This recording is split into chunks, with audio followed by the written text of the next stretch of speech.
come back from lunch. I hope you enjoyed the sumptuous lunch boxes that they prepared for you. And I also hope that you had a good time looking at the exhibition that was organized by Oman, Message of Islam. It's a multimedia presentation. I hope you find it very enriching and you learn more into Islam. As the organizer for this conference told me, they hope to continue to improve on making this conference as smooth as possible. So therefore, if you have any feedbacks on how we could actually improve this whole conference, do feel free to fill up the feedback form that can be obtained from the Monaco desk that is directly outside the hall.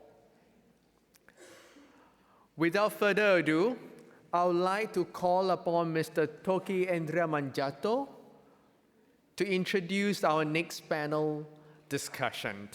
Let's put our hands together and welcome Mr. Toki Andrea Mangiato.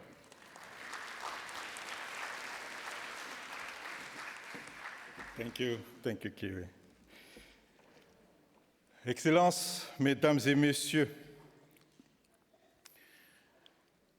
la gouvernance est au cœur de la paix. Il n'y a pas de paix durable sans bonne gouvernance. Cette gouvernance commence par chaque individu, dans chaque famille, dans la communauté, ce qui donne une bonne gouvernance pour un pays et ce qui, si on les met ensemble, donnera une bonne gouvernance mondiale. Liu Tao disait dans le rouleau 31 du livre « Les principes de gouvernance de la Chine ancienne », quelques-uns d'entre vous ont entre les mains ce livre, Liu Tao disait «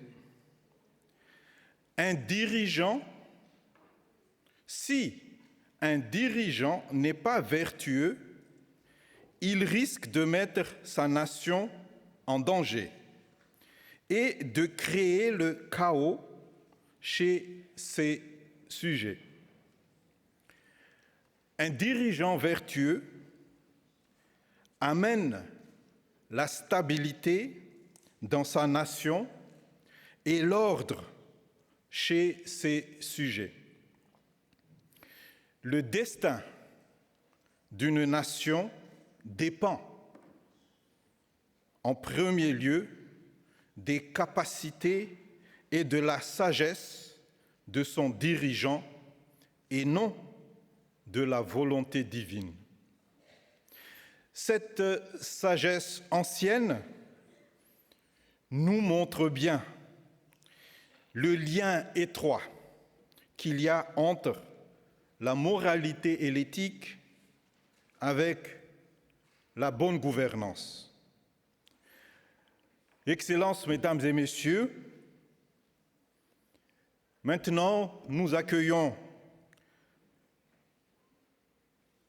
les intervenants et le modérateur de la table ronde numéro 2 de notre conférence qui s'intitule « Questions de gouvernance et création de paix en dehors des conflits à travers la moralité, l'éthique et l'éducation de causalité ». J'appelle et j'invite à monter sur scène, à prendre place, le modérateur de cette table ronde, son Excellence M. Ahmad Jalali, ambassadeur extraordinaire et plénipotentiaire, délégué permanent de la République islamique d'Iran auprès de l'UNESCO.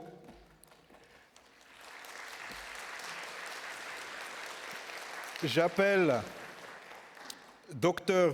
Lynch, chef de section pour la citoyenneté mondiale et l'éducation pour la paix à l'UNESCO dans le secteur éducation. J'invite Son Excellence, Monsieur Flavio Mendez, ambassadeur délégué permanent de la République du Panama auprès de l'UNESCO. Excellence. J'invite aussi Son Excellence Madame Mariam Katagum, ambassadeur délégué permanent de la République fédérale du Nigeria auprès de l'UNESCO.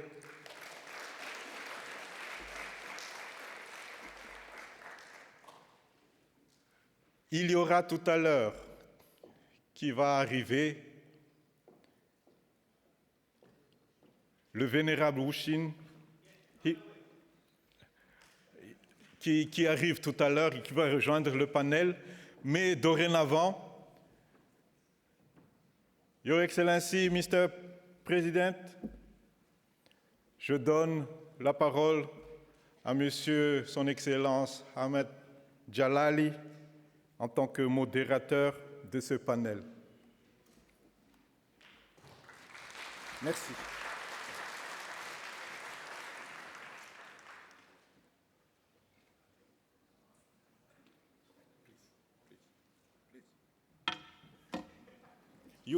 You can be here as you like. You can be there. It depends. It's up to you. Thank you.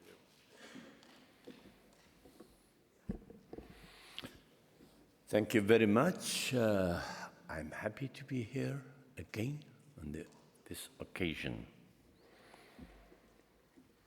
Okay, I am the moderator. I'm not the speaker. I have to encourage the speakers to try to find each other's links to the concept. Here is a house of intellectuality, means we are trying to reach the concepts. Governance issue in creating peace out of conflict through morality, ethics, and causality education. If you look at the core of the issue of governance, good governance, we come to this very brief itemization of the issue, the legitimacy of the public realm. This is one chapter. Power distribution between those who govern and those who are governed. Second. Then, dialogue and negotiation process between groups of stakeholders. I can assure you that what I found in our experience here in this house and in the world, in different regions, and my studies, is that without dialogue, without the possibility of dialogue, there would be no possibility of good governance.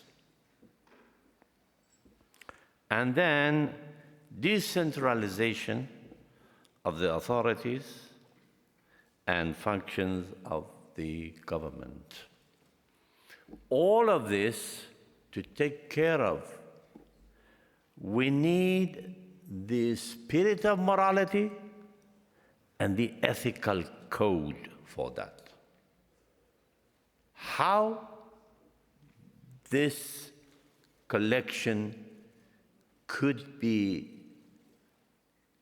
the spirit of the masses and could continue, could secure a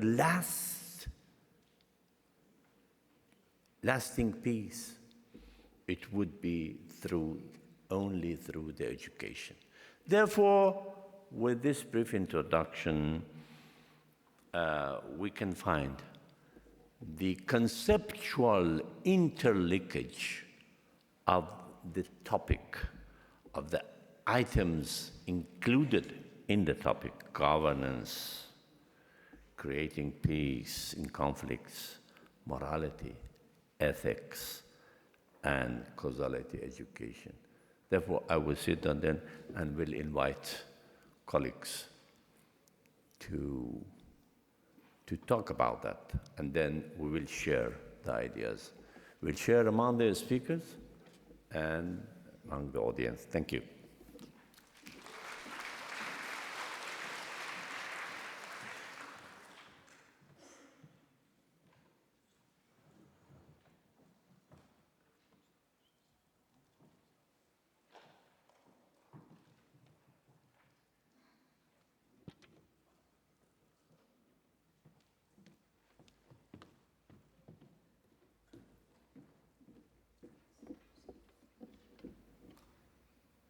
Good afternoon. Ambassador, Permanent Delegate of the Islamic Republic of Iran to UNESCO, Excellencies, Ambassadors, and Permanent Delegates, ladies and gentlemen, Venerable Wu Shin. My name is Lynch, and I'm the Chief of Section for Global Citizenship and Peace Education in the education sector at UNESCO. I'm deeply honored to be here today. I wish to thank the Permanent Delegation of the Côte d'Ivoire for organizing this in cooperation with the Sultanate of Oman, the Federal Republic of Nigeria, the World Fellowship of Buddhists, Pure Land Learning College Association, and the Association of Master Chin Kung's Friends at UNESCO. This topic is relevant, I believe, because our world is undergoing such deep transformations. Climate change is accelerating across the globe. Inequalities are deepening between and within societies. Humanity is on the move like never before, often, unfortunately, at force. Societies everywhere are undergoing deep transformation, seeing also the rise of new forms of populist politics, including, unfortunately, sometimes virulent and exclusive forms of nationalism. We see conflicts enduring, tearing at the heart of societies, causing humanitarian tragedies, spreading violence and hatred. We see devastating terrorist attacks in countries across the world and the rise of different forms of violent extremism. The world is getting younger every day, we know, and young women and men often carry the heaviest burdens of change. At the same time, the digital revolution is making the world ever more interconnected. This is opening vast new avenues for cooperation and dialogue, for exchanges and innovation. But we know this also comes with challenges, and notably in the shape of violent extremist ideologies, conspiracy theories that seek to disseminate hatred, to divide societies, to fuel tension sometimes, including on cultural and religious lines. In this context, I believe we see all the more the importance of the role of UNESCO and the mission of UNESCO. This is the mission to build peace in the minds of men in new ways, not only through political agreements between governments, but more importantly, by starting in the minds of young women and men, working through soft power, working through cooperation and dialogue through solidarity. This is the importance of education, to empower young minds with skills for critical thinking, with opportunities for civic engagement, with competences for intercultural dialogue. This is why we say at UNESCO that building peace must start on the benches of schools. This is the importance of the 2030 Agenda for Sustainable Development, and specifically Sustainable Development Goal 4 in education. This is about access to all to education and lifelong learning, but it is also about the quality and the relevance of learning, including the commitment by all countries to advance what we call at UNESCO global citizenship education. This is not about citizenship in the legal sense. It's about learning to live on a planet which is under pressure. It's about learning to live together in societies in deep transformation through new skills of cultural literacy on the basis of respect for others and equal dignity. Led forward by UNESCO, global citizenship education seeks to empower learners to assume active roles in facing and tackling both local and global challenges so that they become proactive contributors to a more peaceful, tolerant, and inclusive and secure world. For women and young women and men to become aware, as the great Rumi said, "You are not a drop in the ocean, You're the entire ocean in a drop. Being a global citizen today calls for new ways of seeing the world, new ways of thinking and behaving. Being a global citizen today means sharing the wealth of cultural and linguistic diversity as a force of renewal and belonging and innovation. These are the goals guiding UNESCO's work in supporting countries across the world and taking forward global citizenship education. For UNESCO, global citizenship education should provide cognitive, but not only cognitive skills, also social, emotional, and behavioral skills to help learners understand the features and dynamics of local and global developments, but also to act for solidarity and peace. This vision is taken forward at the global level through the 2030 Agenda and is being taken and implemented by countries across the world. At the same time, we see challenges to the implementation of global citizenship education. These were explored in a recent publication, which is called Global Citizenship Education, The Rise of Nationalist Perspectives. With the support of APSIU, our Category 2 Center, and Korean National Commission for UNESCO, as well as the UNESCO Mahatma Gandhi Institute of Education for Peace and Sustainable Development. There is the tension between the local and the global. Global citizenship education is sometimes seen as an ideal that over-prioritizes the global over local needs, especially at a time when borders are increasingly sharp. It is not obvious to some how global citizenship education is relevant to national citizenship. And there's also some confusion about the very notion of what global citizenship might mean. Second is there's difficulty of challenging environments. Global citizenship education is sometimes seen as a luxury, especially in countries that are experiencing conflicts, in countries that are facing deep challenges of poverty and social cohesion. And lastly, there's the implementation challenge. Implementing global citizenship education is complex, is daunting because of its complexity, because of the changes it requires, especially for teachers who are perhaps not equipped to teach all three dimensions of learning. So global citizenship education is today something of a contested concept, especially in regions where the notions of global and globalization are associated with Western and Westernization. The question we face is how can we overcome these challenges to promote education for peace? There are many levels of solution in government policy and priority, political priority, and teacher training. Part of the answer lies at the conceptual level in showing the links between national, traditional concepts and the ideas at the heart of global citizenship education. And this is the purpose of the new publication that we launched this month in Seoul, which is called Global Citizenship Education, Taking It Local, with the support of APSIU again. Our goal with this is very simple. It's to identify local concepts that convey similar notions to global citizenship education, to move beyond the semantic term of global citizenship education, to show that global citizenship education is not a new concept, but a long shared aspiration of societies across the world, to show that global citizenship education is not something foreign or Western, but actually has deep local roots.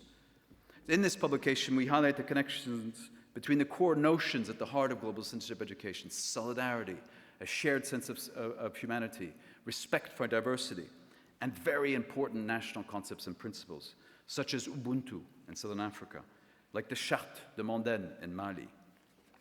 All of this work is essential to build the defenses of resilience against hatred and violence. This is why UNESCO is providing guidance to policymakers and teachers to build global citizenship education into education systems, into curricula, into classrooms. This is why UNESCO is supporting countries in training teacher trainers. This is why we're preparing tools to prevent violent extremism through education, to help teachers understand, decrypt, address in classrooms a range of controversial issues, such as anti-refugee migrant discourses, such as myths, rumors, and conspiracy theories, such as discrimination against Muslims, such as anti-Semitism. In all of this, the role of the broader community outside classrooms is essential. Everyone is concerned. Everyone must be engaged. Families play an active role, together with teachers, in empowering young people to become engaged in promoting positive values. Community leaders and young people themselves have a key role to play in shaping minds and stimulating them to act for positive change. Cultural and religious leaders and I wish to pay respect to those at UNESCO today, have a vital, sensitive, and powerful role to play in conveying messages of tolerance, respect, and peaceful coexistence. Fundamentally, the message at the heart of the UNESCO Constitution is that hard power is not enough to build peace. It is that we need soft power to prevent and counter fear, hatred, and division. It is that we need the transformative power of education.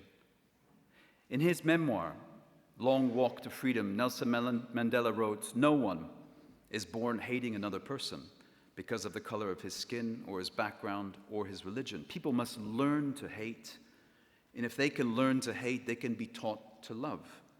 For love comes more naturally to the human heart than its opposite." And I believe this echoes the intervention of Venerable Master Chin Kung this morning on the power of education of love. And I see this as the message at the heart of all UNESCO's work to develop new forms of education for the 21st century. This is about solidarity, this is about collective intelligence. And this echoes the words of the UNESCO Director General when she said, "Only through our collective intelligence can we hope to solve the unprecedented challenges we're facing." On that note, thank you very much.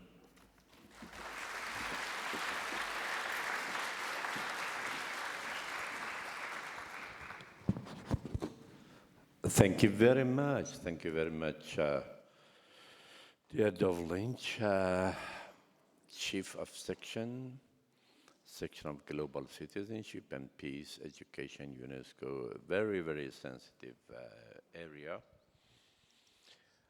Before I invite His Excellency, our next speaker, Mr.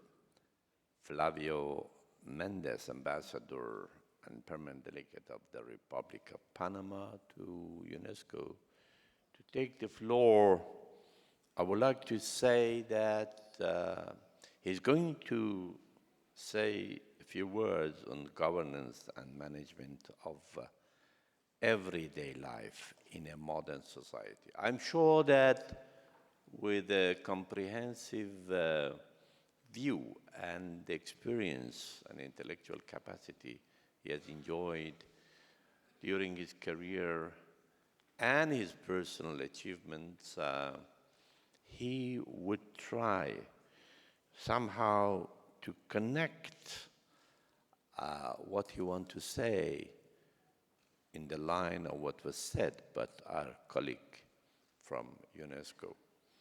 I would like to say that our next speaker, Mr. Dov Lynch, he mentioned Rumi, my favorite, and he said that you are not a drop of ocean, but as a drop you can be an ocean. I don't want to read the original Persian poem which said this of Rumi, but the description comes when Rumi is narrating in his masterpiece, the Masnavi, that if you have a limited boundary, like a pot of water, if somebody poured the whole sea into this little pot, which has boundaries, then the sea will not remain on that except for the water of 1 or 2 days. But if you go the reverse method, means you break the walls and the limits of the pot and pour the water of the small pot into the ocean, then that would be the ocean. And this is something that, as it was said, we have to learn through education. But we talk about that, it is not so easy to transfer what is said here in the outline of the UNESCO agenda, in the education sector, how to transfer that in day-to-day life. Ambassador of Panama is going to tell us management of everyday life in a modern society. Ambassador.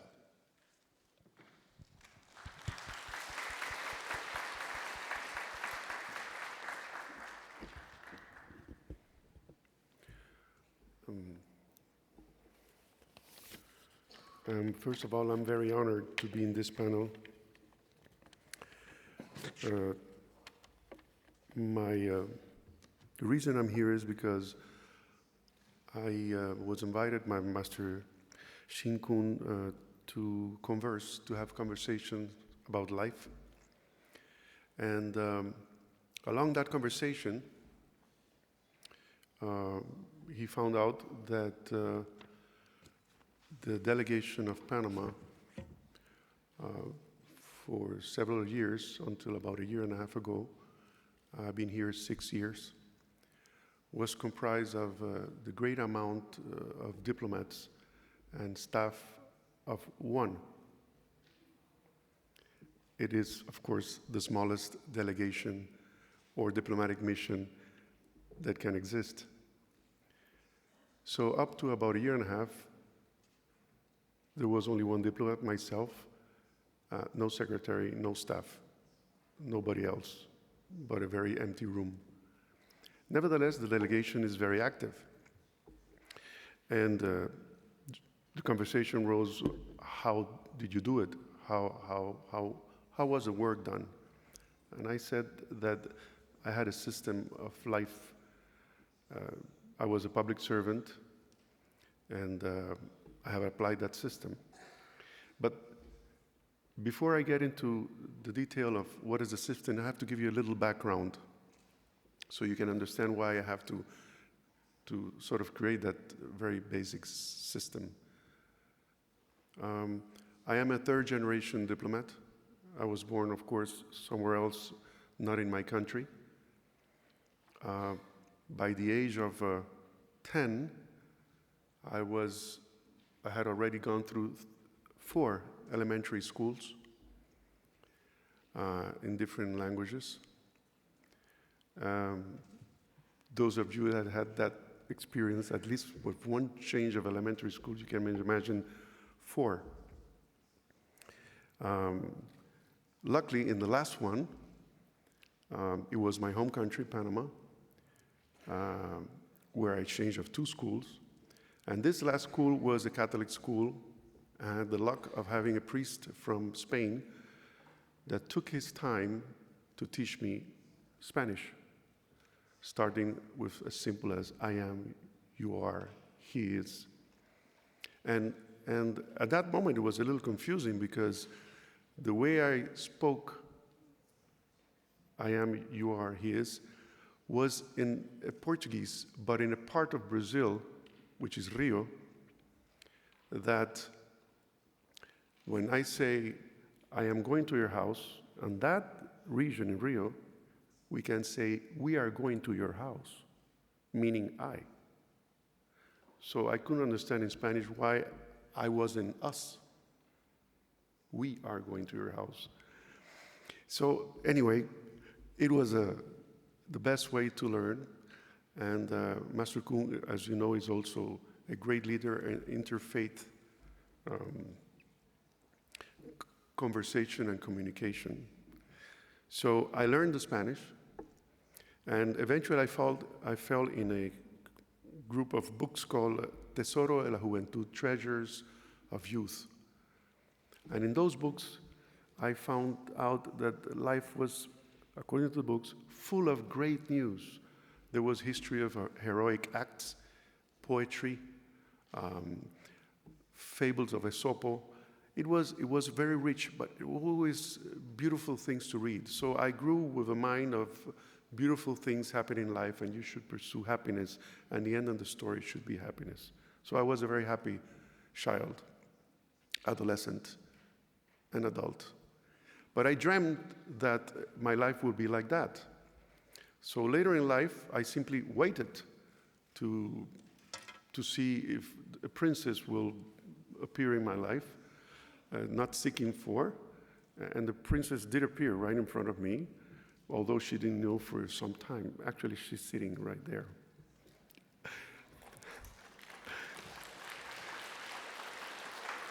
33 years later, together. As soon as I got into the diplomatic service, I got into the reality of how we have to work. As public servants, we have a duty and a responsibility to others. It's not what we want, but it's what must be done in favor of the states and the order that you receive. It's difficult because sometimes principles and instructions and what you have to do, they clash, but you have to be very clear in how you have to work. I realized that that life was going to be complicated and difficult and as a junior diplomat, constantly changing the time schedule. So at a very young age on our marriage, I realized that the most important part was family. Of course, we all know that, but how do you handle your life so it can work out very well? I decided to divide, and this is the part of the governance of the speech, of my intervention, that I hope it can help some, hope I can inspire some. I divided the day in 3 parts. One is the administrative day, my administrative duties. The other one is the political day, meaning not doing politics, but the man is a politician by itself, talking to their peers. So the second one was the political day, hour. And the third was the family. So we have administrative times, we have political times, and we have family times. I divided the day basically as much as I could, that in the morning I would have to do, or in the beginning of the day, whatever the day was, depending on the situation, always to do the administrative section and not to be interrupted, not to give meetings, not to answer telephones, and try to get rid of all the documentation that had to be signed and all the decision processes. The political part, it goes by default. It has to do with remembering that you are part of a group and you have to take care of that group too. You have to see your colleagues, the people that work under you, the people that work above you. Little details as happy birthdays or visiting somebody within your group that has a sick member of the family. Sometimes we forget about that and we neglect that part of the job. And remember, they're all part of our working environment. That I will leave it for the afternoon, because that way I know that along the day, if there was any other change on the information, on any other decision that was done, somebody can consult me, the secretary or my people, the staff that work with me. Then it came the family time. How it worked, it's very simple. I would put family time always above the other 2. That meant that, to give you examples, at the end of the day, we had diplomatic activities. My secretary had the instruction of calling my wife and ask her if we had any family meetings. The reason I have to say that is because they have 10 brothers and sisters, my wife. You can see it's a big battalion. And then I have a bunch older. So it's a large group. So the answer was yes, no, and depending on if we have any birthday from the children or the grandchildren of them, depending on all those years that we lived, then the secretary will tell me if I could go to that reception or to that meeting in the evening and how many hours I should go. It's just to say greeted or to stay, because family was first above all those things. And it worked along the years. Of course, it's not perfect. Many things are not being done perfectly. Sometimes I had to choose not to take good posts, although they would look excellent for my career. I just felt, without any tangible reason, I felt it was not the best for the family. So I neglected to accept those posts. In the end, 33 years later and 2 children, and 2 months ago a granddaughter, in retrospective, it had worked incredibly well, the system. Our children are doing, at each stage of their lives, I could say they're doing better than us. They're very proud. And the more that I can see that that worked, the better I have realized that I was a good public servant doing my duty. Because the family was well, and therefore the state benefits from that. I try to share this with all the peers that worked with me in the last 10 years. This is something that I discovered years ago. And well, this is the reason I was talking to you here. I hope that has been somehow give you a little of the treasure of my youth. Thank you very much.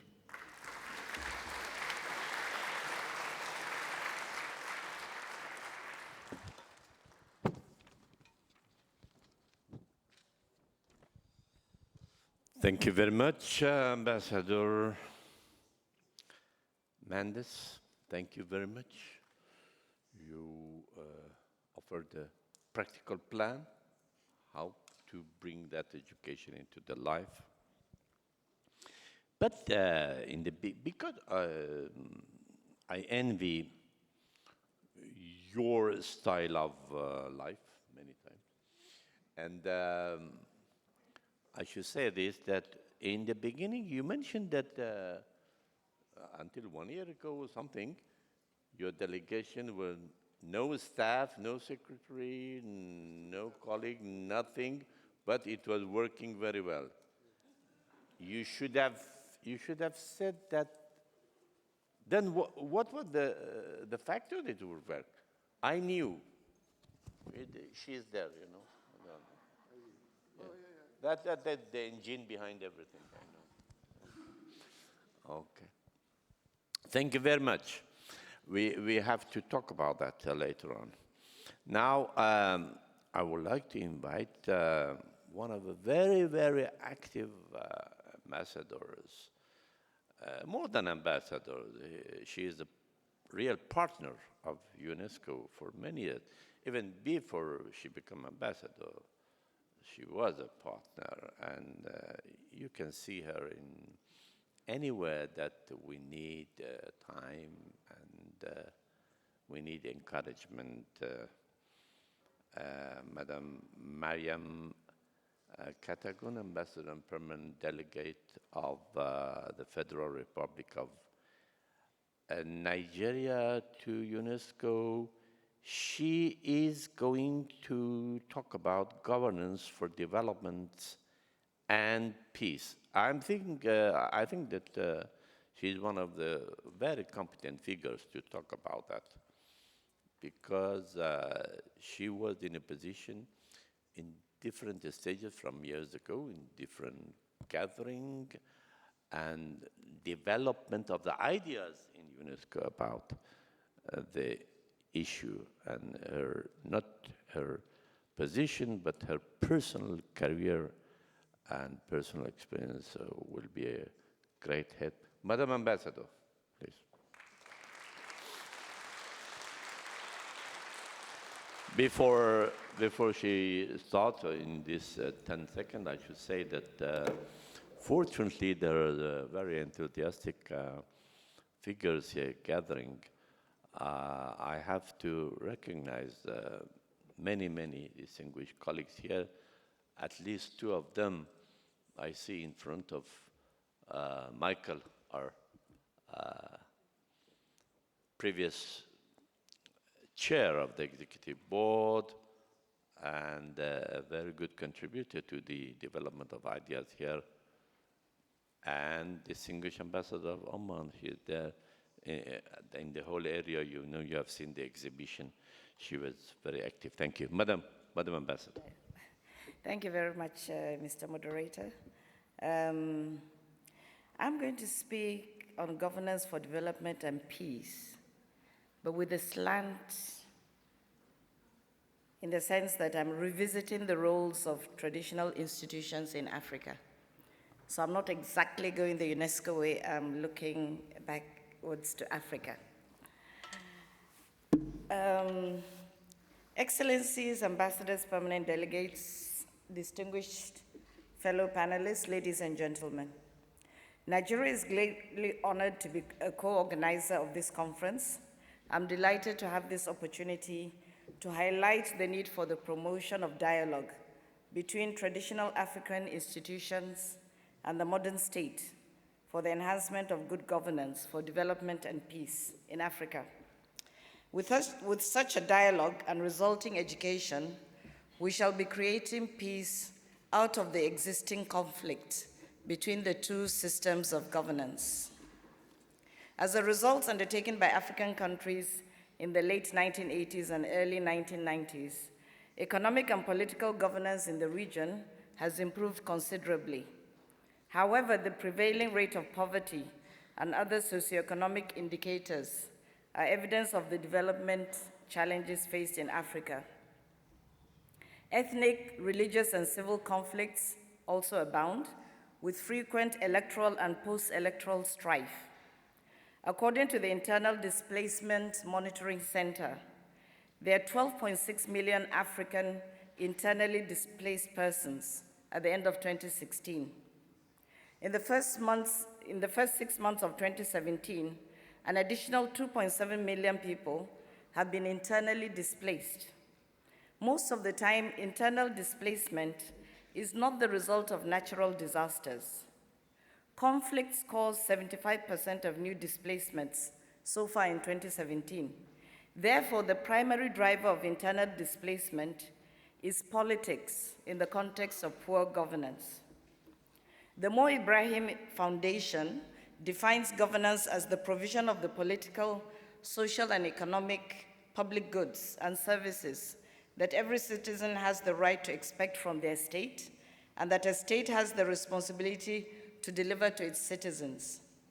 The foundation has developed the Ibrahim Index for African Governance, which is a tool that measures and monitors governance in African countries across 4 key components: safety and rule of law, participation and human rights, sustainable economic opportunity, and human development.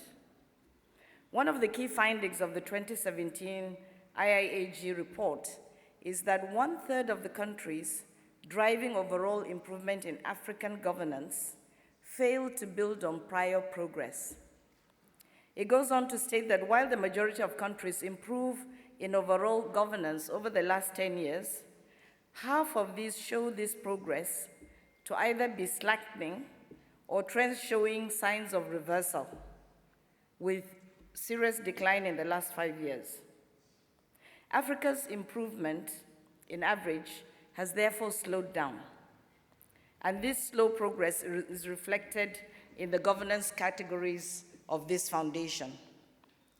This poor performance in governance has led to research initiatives aimed at contributing to and stimulating debate on governance and development and the relationship between the two.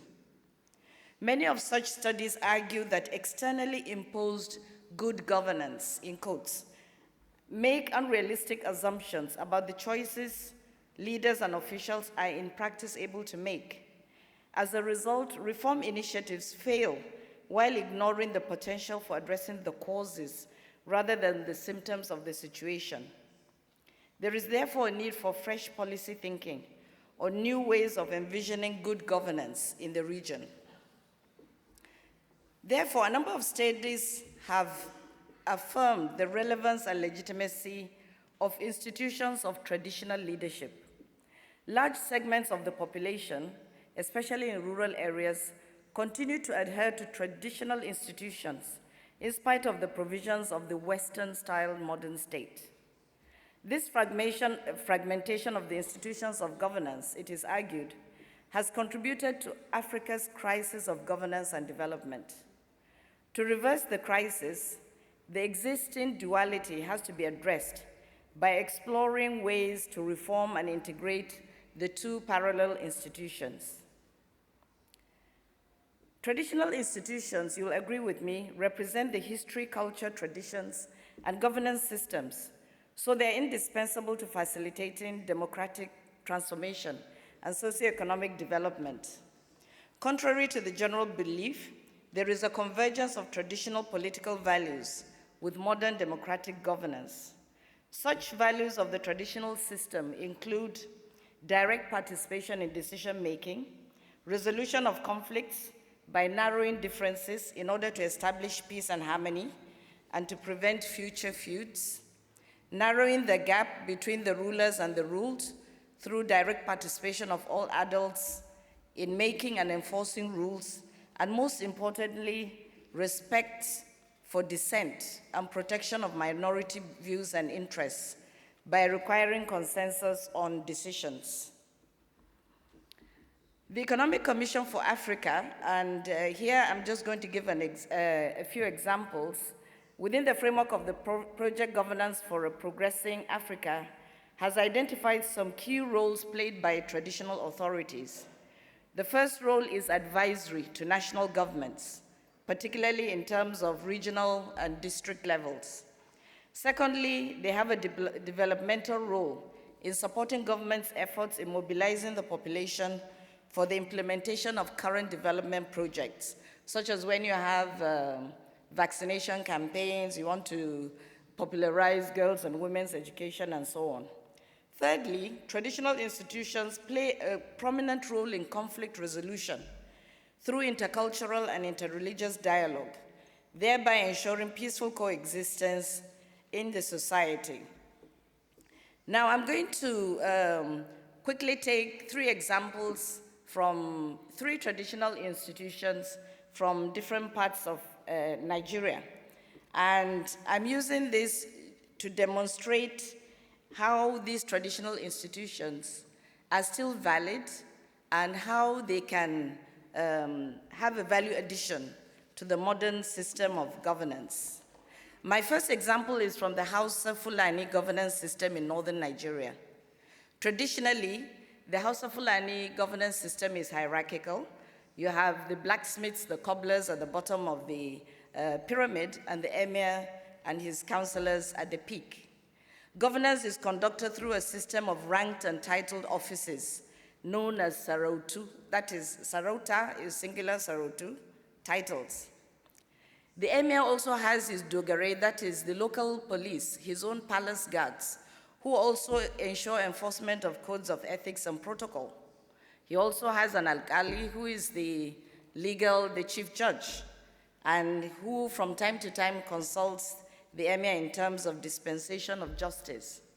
But what is important, the emir and his counselors are originally scholars, having been sent or enrolled at a very early age in the Islamic schools. So they are taught the religion, they are taught the ethics of the society. So a lot of the administrative aspect has to do with them teaching. They're in a way teaching the communities how to follow the ways of the religion or the teachings of the prophet in this case.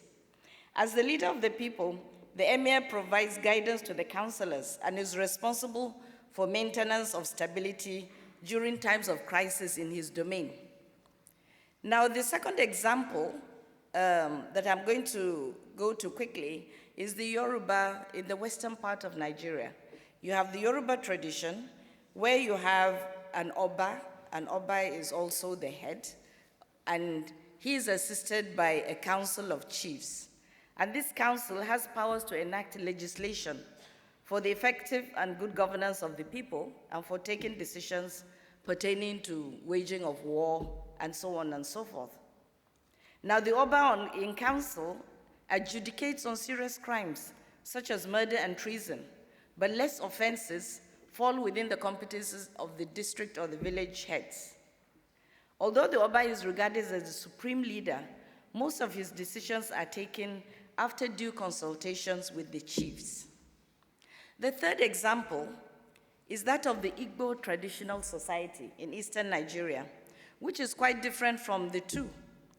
Chinua Achebe's famous book, Things Fall Apart, a novel that has been translated into more than 50 languages, captures the essence of the traditional Igbo society before the arrival of the white man, or colonialism. Now, in a paper Nnamani in 2003 informs that Igbo society, like some African societies, is sometimes described as acephalous.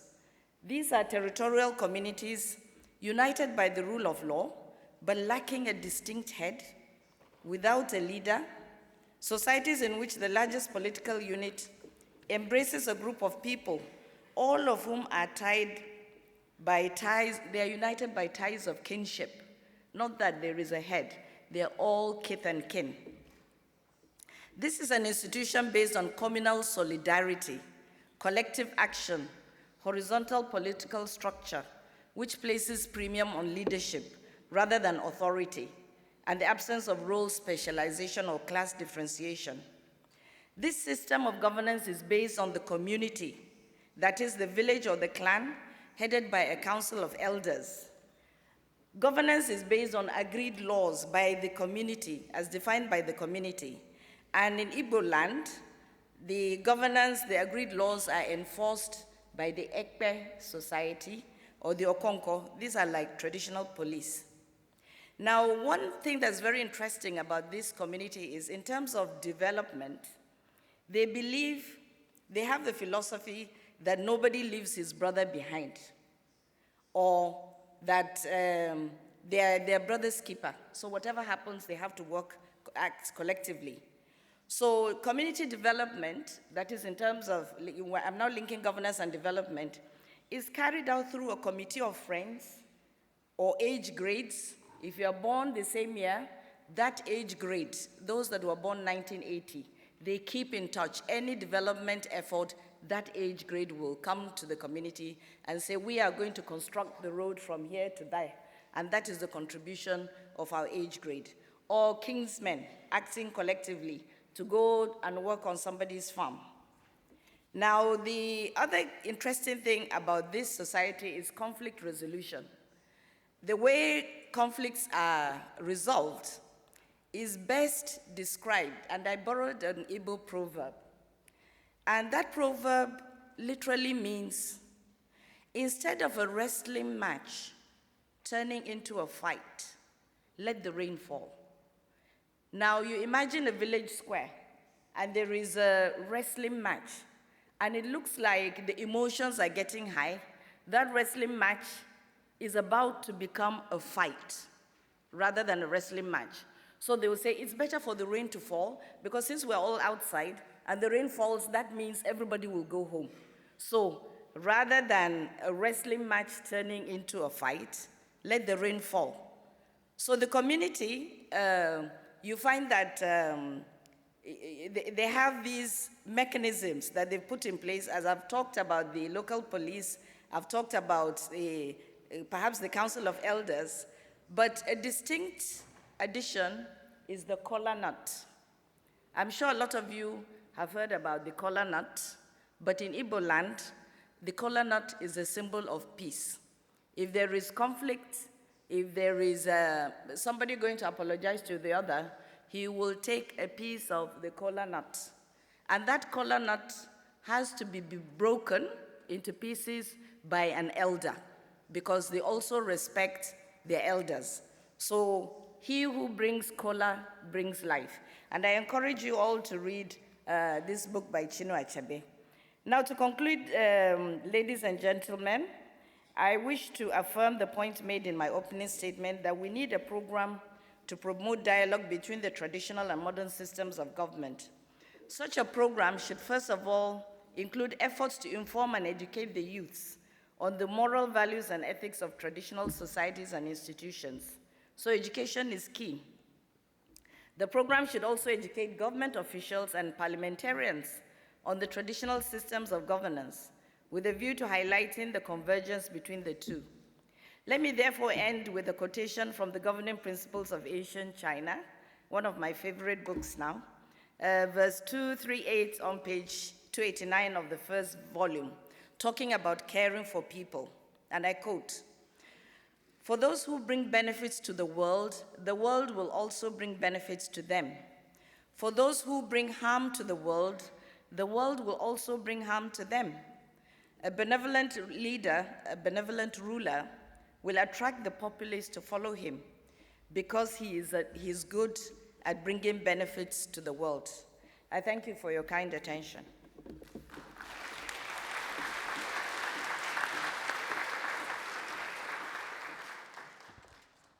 Thank you very much, dear Ambassador. As usual, you illuminated us in a very, very interesting and wide range of experience that is really related to UNESCO, is really related. The relation is that in the Constitution, we say that in the Constitution of UNESCO, that ignorance of the people from the other people's ways of lives will often break to wars. This was a way of life that how traditionally people can solve. And then another branch of UNESCO is there to create, to preserve this diversity of cultures and even to inscribe them as a cultural heritage, intangible cultural heritage, the customs, the way that we are going to solve this problem. And of course, we don't have time now, but after, I think we may have time that I ask the panelists that when this international, Madam Ambassador, when this international wrestling match is going to break to war, how you can pray for a universal reign to come down? This is a big question. Okay, we need a universal reign. Now, the last speaker, I would like, you know that the whole program, this wonderful program of today's International Peace Conference, different partners have shared, you know that, and I would like to thank them again. A permanent delegation of the Sultans of Oman, our distinguished colleague Samira is sitting here, permanent delegation of the Federal Republic of Nigeria that you have seen the speech of the ambassador, and other associations, and the blessing of Master Ching Kung. Now we are going to have the vice executive president of this PAHD association, means Association of Master Ching Kung Friends at UNESCO.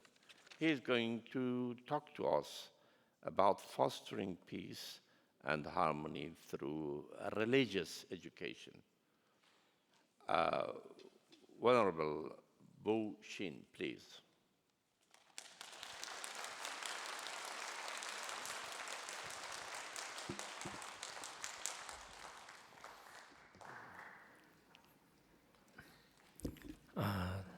尊敬的我们所有主办这一次大会的所有国家以及单位慈悲尊敬的诸位嘉宾各个宗教的代表大家下午好，阿弥陀佛。今天我们非常感恩在联合国给我们这个平台，也就是我们有一个办公室叫做净空之友社那么我们老和尚大家都见到了今年93岁但是我们看到他每天都来上班所以我就跟老和尚开玩笑我说老和尚现在流行90几岁在上班的，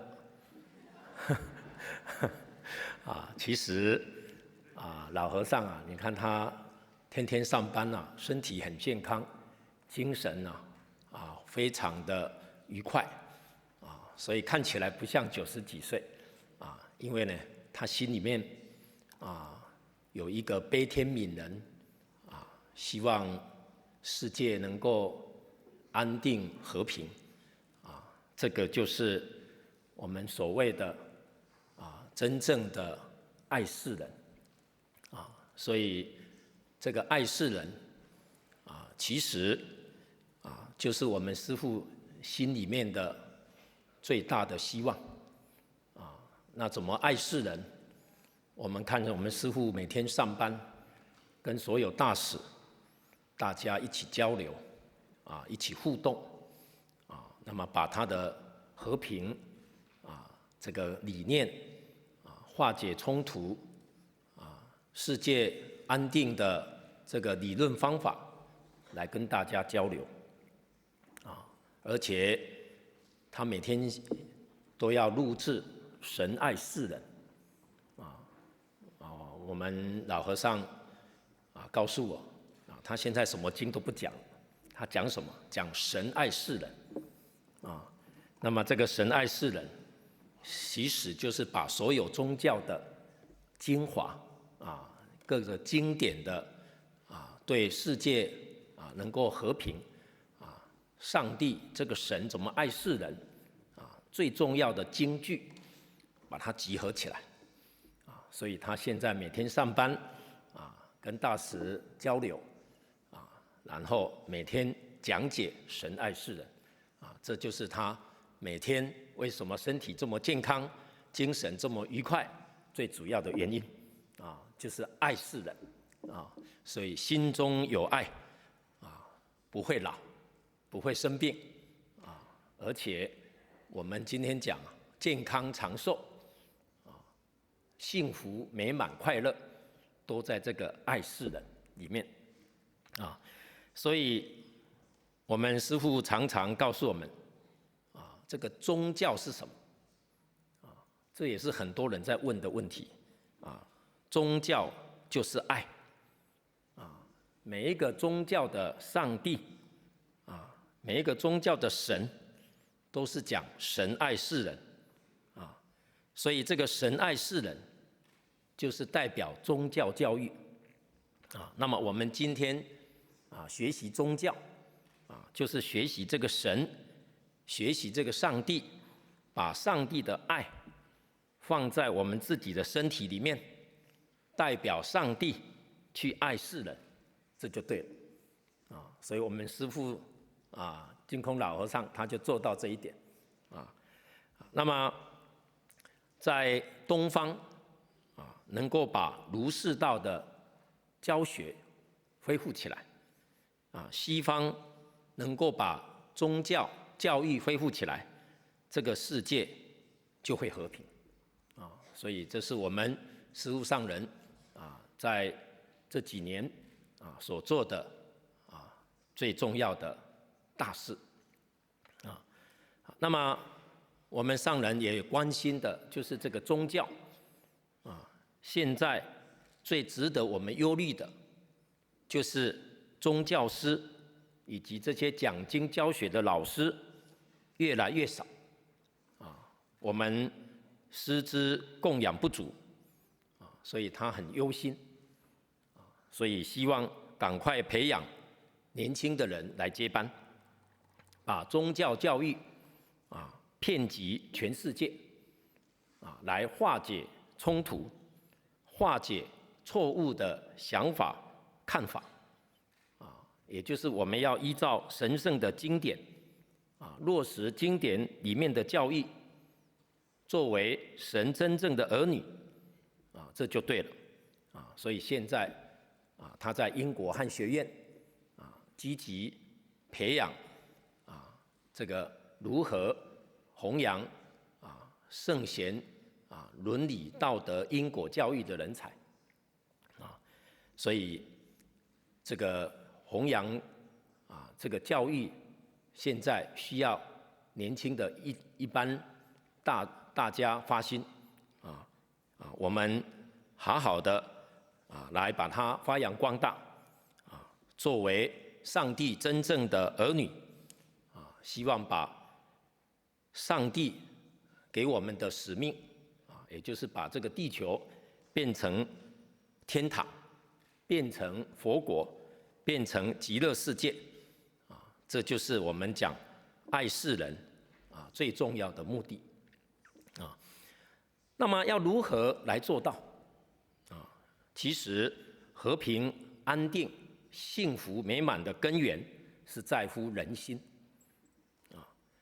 也就是我们能够保持我们心地纯善纯净，就能够达到这个和平大同的理想世界那么换句话说，世界各个族群虽然他们的信仰是多元的，但是只要你深入它的根本，我们就会发现这些圣贤这些哲人他们的教学都是以仁慈博爱为宗旨你从这个父子有亲来看起，你看这个小孩出生以后那个小孩子小小的，可是你看他跟这个父母尤其对母亲那种感情，你看他那个眼神，你就可以看出来这种父子有亲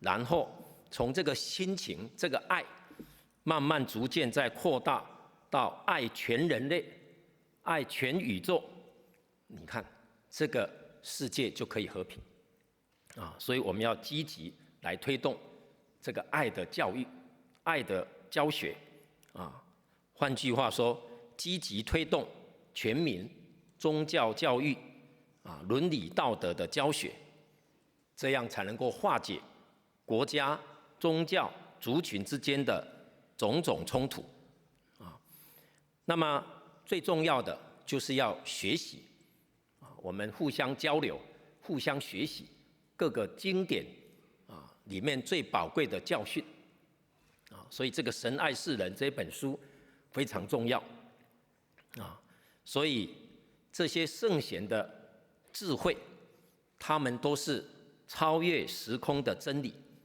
绝对没有国家、族群、古今、地域乃至思想形态的限制。实在讲，它是我们人类共同的文化遗产所以希望我们在这个动乱的时代我们迅速扩大这个仁爱、和平伦理道德、因果的教育希望借重现代的科技媒体来传播来影响全世界。那么自从美国911事件以后，整个世界都一直处在一个很不安定的状态尤其我们看到这个世界冲突日益的增加那么我们全世界的人民大家都非常渴望安定和平那么这个安定和平的源头在哪里？也就是这个冲突的根本又在哪里这个根本不在外面在我们的内心所以中国人讲一句话叫做和为贵，也就是和这个和是大自然的法则，也就是宇宙本来是和谐，就好像我们的身体本来就是和谐所以本来就是健康所以这是我们本性固有的美德因此佛教的创始人释迦牟尼佛，当他开悟正道的时候，他从甚深的禅定当中讲出的第一句话就是奇妙奇妙世界一切众生都具有跟佛一样的智慧、光明、和谐、福德，只因为我们被种种的妄想、烦恼、贪贪欲、执着所遮盖，因此不能够显发出来所以这就是说明我们的本性本来就是纯净纯善的是和平的那么中国的儒家也说，人之初性本善这个人的本性本来是本善，是善良的，但是为什么后来会变得不善呢？甚至有冲突、有对立呢？这就是因为我们的习性的作用习性是后天所污染的染上种种的错误的知见，而执着这些知见甚至我们寸步不让因此这个和平就会破坏，冲突对立就会产生所以今天要恢复和平，一定要先从自己内心做起，也就是先把我们内心里面本性和习性的冲突对立化解所以一定要放下内心对一切人事物的控制、占有这种念头放下贪欲、仇恨以及一切损人利己的心行，这样才能够从根本上来化解世间的一切冲突，恢复真正的和平。那么我记得有一个人他讲过一段话他说有个人跟另外一个人讲，他说为什么你的家这么和睦大家生活这么愉快，这么幸福我家呢为什么天天吵架他问为什么这个人就跟他讲，因为我家每一个人都是坏人，你家每一个人都是好人所以我家每个人都坏人，所以我家很和谐很幸福，你家每个人都是好人，所以天天吵架为什么坏人做什么事情有错了赶快承认这是我做错的，我是坏人然后其他人也说哎呀这不是你，这也是我造成的，大家都承认他是坏人，所以家里的人个个都和睦相处你家里的人呢个个都是好人，为什么呢？这不是我的错，这不是我做的所以大家都不承认大家都是好人，但是呢天天吵架所以你就知道我们今天要化解这个冲突对立要真正承认我们呢改过自新我们有错误我就改所以大家都改这个地方这个家庭非常和睦所以这就是我们讲和平安定是从心里开始，从每一个人的心地开始所以佛经里面有一句话叫一切唯心造，什么都是心所造的一切法从心想生我们的思想我们的心念会影响着外面的一切事物当然这个道理很深现在我们做一个比喻啦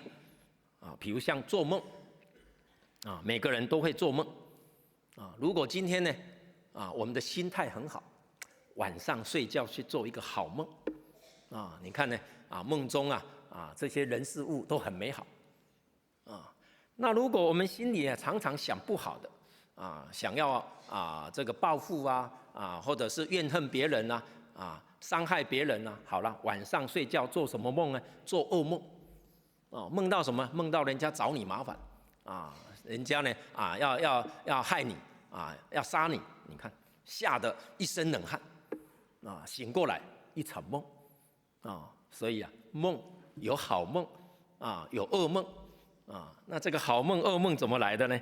心想生所以梦中的一切境界一切人物一切山河大地都是我们的心变现出来的那么现在的科学也慢慢证明了这一点我们看到我们自己做这个水结晶的实验做了很多年啊。过去是日本江本胜博士对水的结晶做了研究的实验啊，那么发现了人的心念能改变水结晶体的形状啊，所以善心、善念会让水的结晶形状变得很美丽啊，恶心、恶念会令水的结晶变得很丑陋啊。比如说，把一杯水贴上和平这个字啊，另外一杯水贴上战争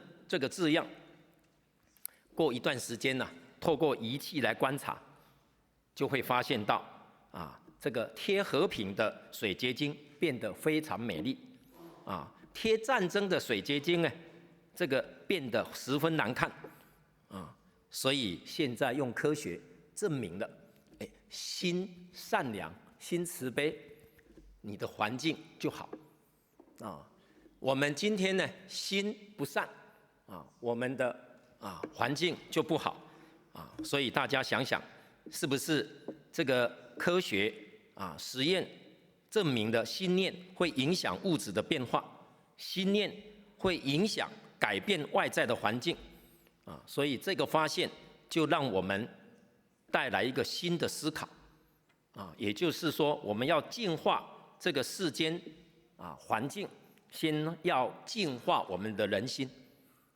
我们今天从事和平的工作，我们要怎么样达到和平？最重要的就是消除我们自己内心的冲突内心的不平、内心的纷争，才能够达到外在的和平所以我的师父净空老和尚，他常讲一句话我的心没有对立。这句话听起来很简单，不容易没有对立，没有对立那就是和平所以他看一切人都非常尊重因为人人都是佛菩萨刚刚讲的看一切人都是佛，都是菩萨这就是释迦牟尼佛开悟的时候所讲的这个一样的境界所以今天我们要家庭的和谐社会的安定，乃至宇宙的和平我们一定要从自心里面化解冲突，化解对立佛经里面有一句名言，叫做心净则佛土净心清净了，这个境界就会清净所以我们这个天国天堂乃至极乐世界怎么来呢？心净则佛土净所以我们今天呢，找到和平的源头，在我们心地的纯净纯善我们今天呢供养给大家，谢谢大家，阿弥陀佛。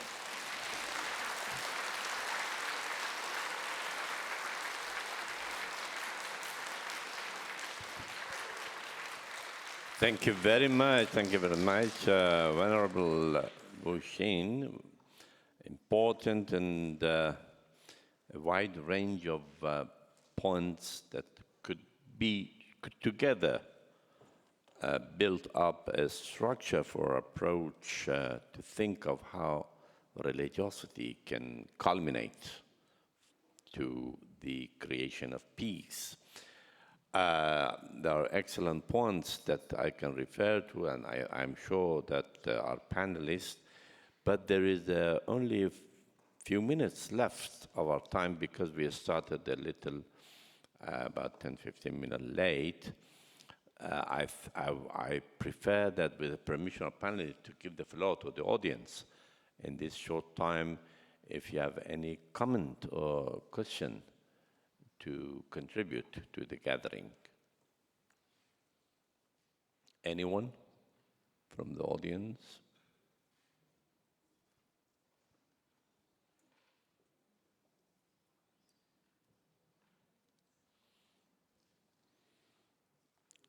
Silence is not a bad sign, means that they're contemplating. Oh, is there? Yes.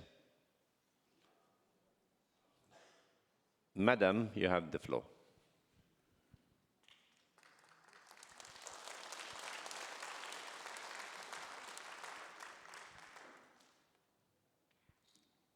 Alors, merci pour ce moment exceptionnel, très riche.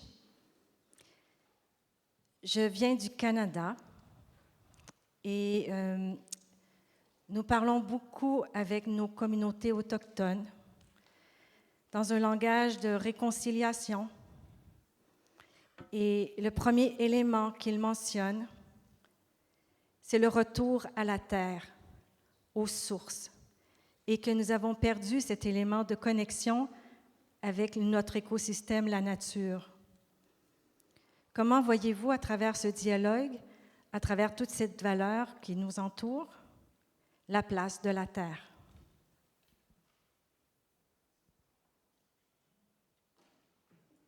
Thank you very much. Very deep question, and a question of the day.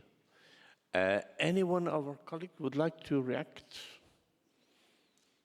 Perhaps you in your section, or Ambassador? How?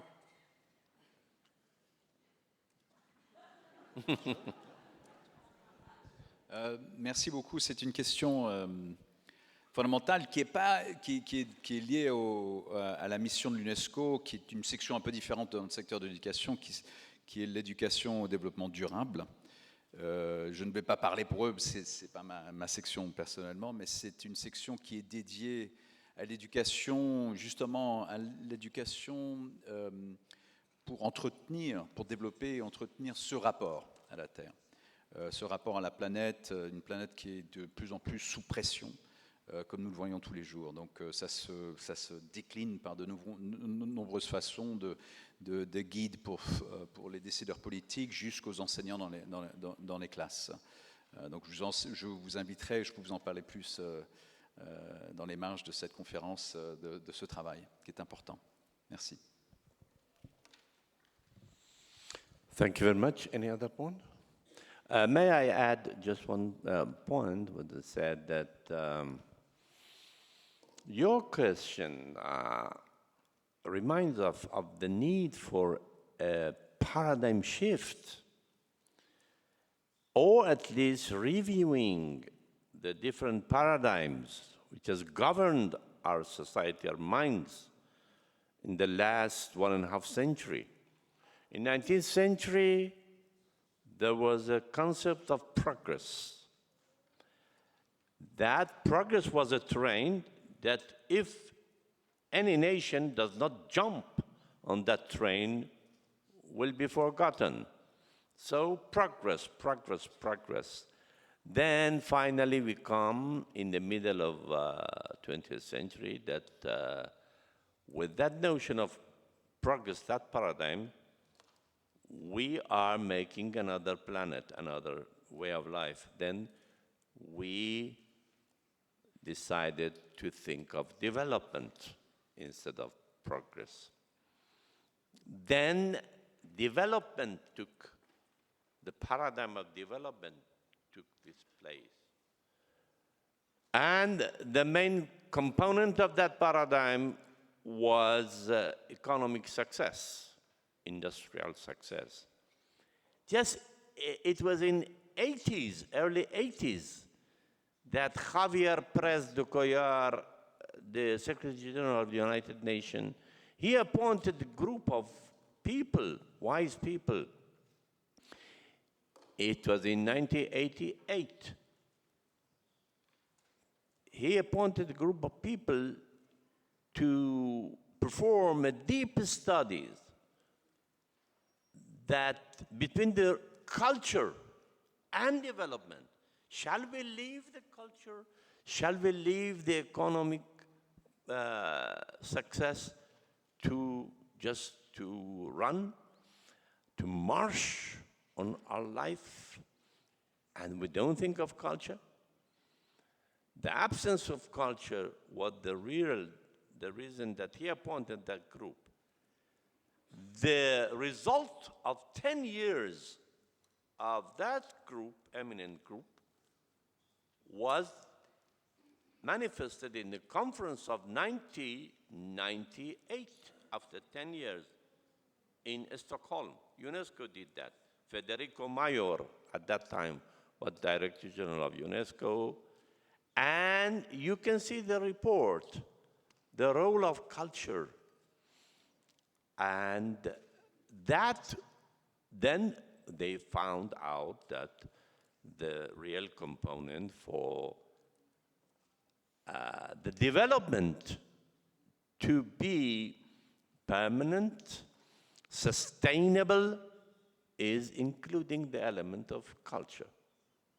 Now we are facing with bigger challenges. Now we are facing with this question. Yes, we thought of market economy, then we came to market industry, then even market democracy, and market culture. And that was the reason that here in this room, after 4 years of challenges, they approved the famous Convention of Cultural Diversity and Preservation of the Artistic Expressions of the World. All of these will introduce a new paradigm shift, but who is going to decide about that and create the political will behind that? Any friend would like to add something?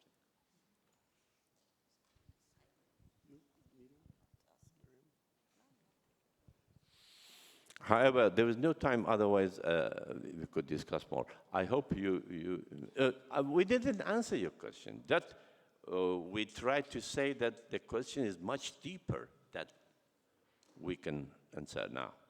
Any other? Yes, please.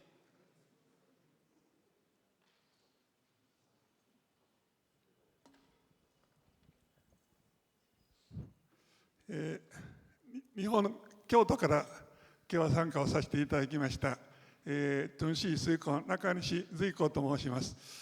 とりわけ、ウーシンファースの方に、質問というよりも、お礼を申したいと思います。後で通訳彼女からしてくださいますので、中国語で、私の言葉を通訳していただきたいと思います。お釈迦様釈尊は、心清ければ仏道清しというお経の言葉を説いてくださっております。それを We need translation, yeah? There is no Japanese translation. 短くいいかな。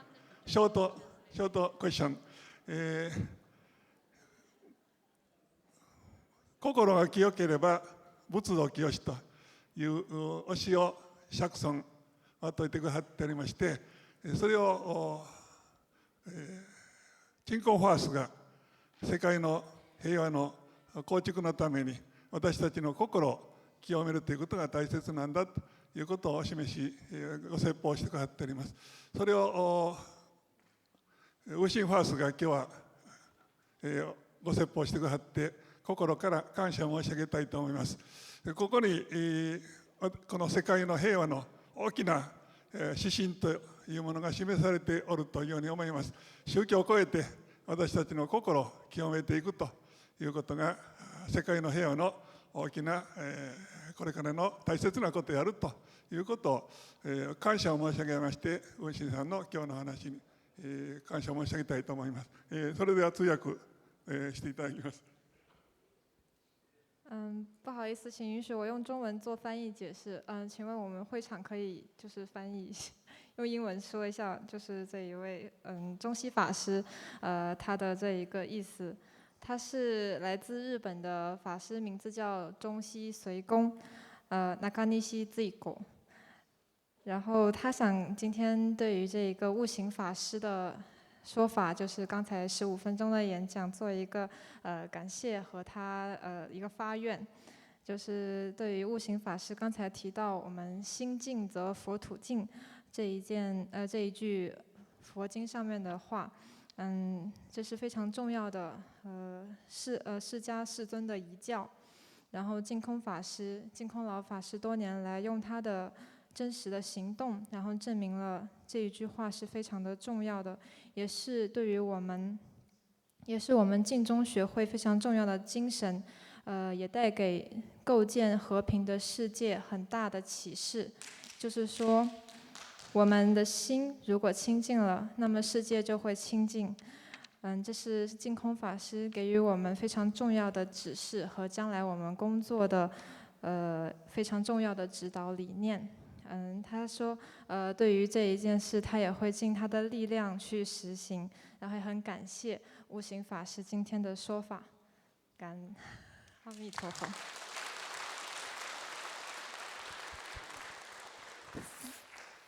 Thank you very much. I don't know, do we have time? Another one? Yes, there are 3 of them there.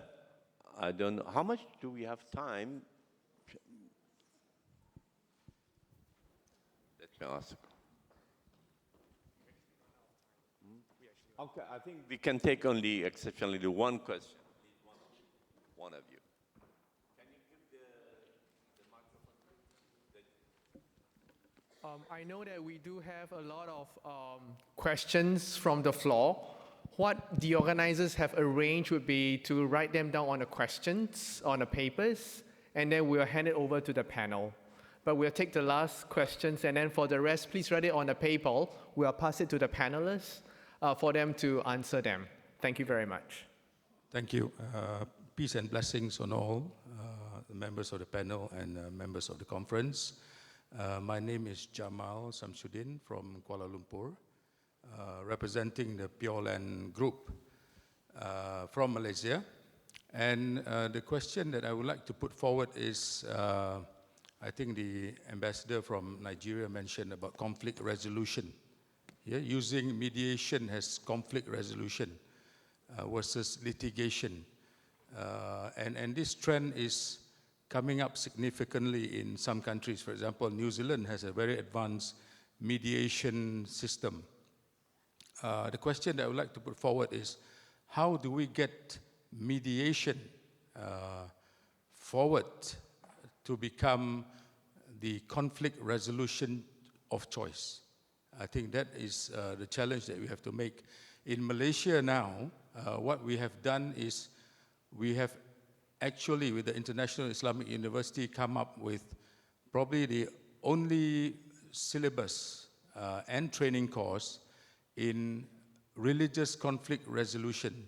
So we have a mediation course that is already in place for us to carry out processes of mediation before it goes to the courts. So the catchword is mediation, not litigation. Thank you very much. Madam Ambassador, would you like to have a comment?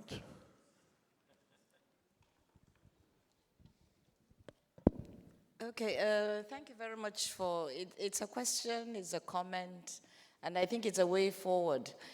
In fact, one of the areas I skipped in my presentation, the first of the traditional societies that I use as examples, it's actually considered an abomination for you to take any family matter to the court.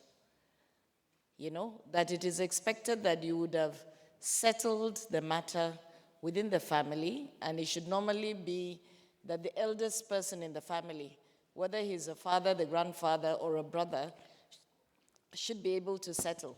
And increasingly in my country, one, because of the backlog or the slow process of the judicial system, more and more people are moving towards alternate methods of conflict resolution.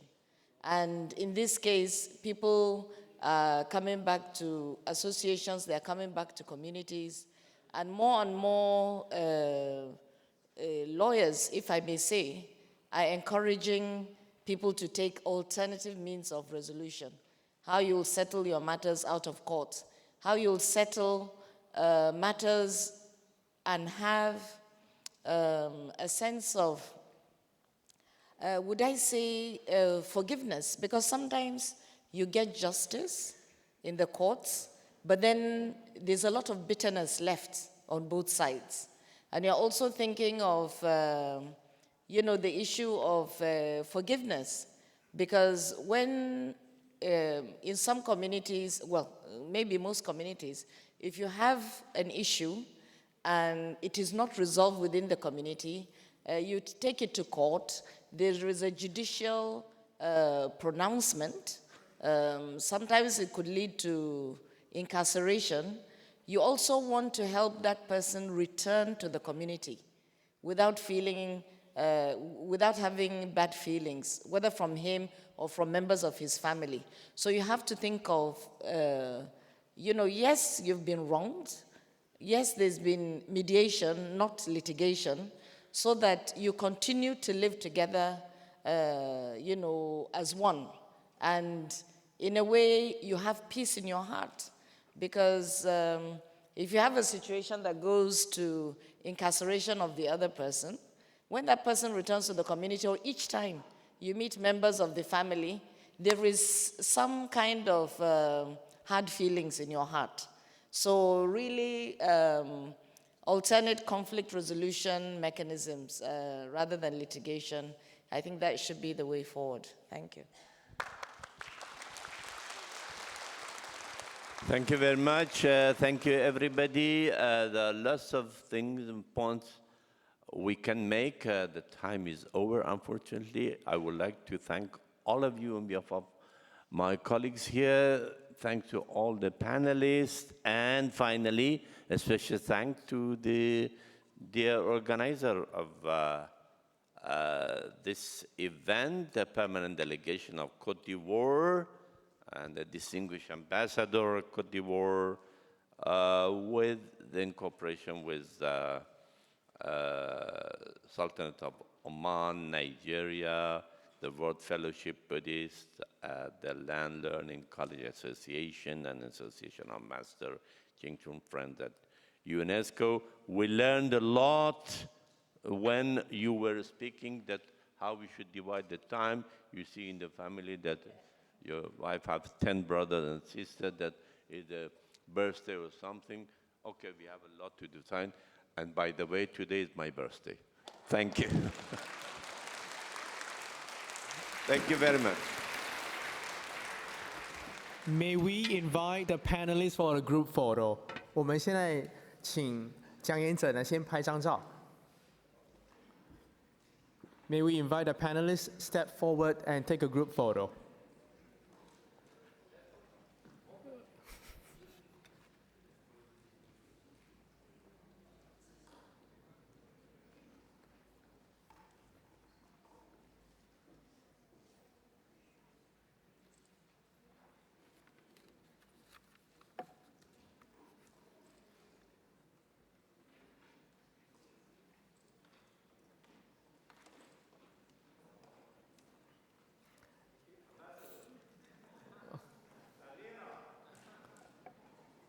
Samira, Madame Samira,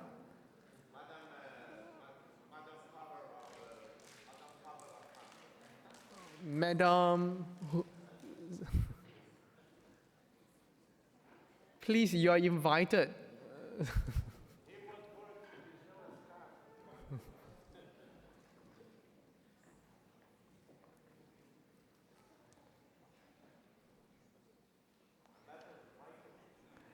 Ambassador Michael.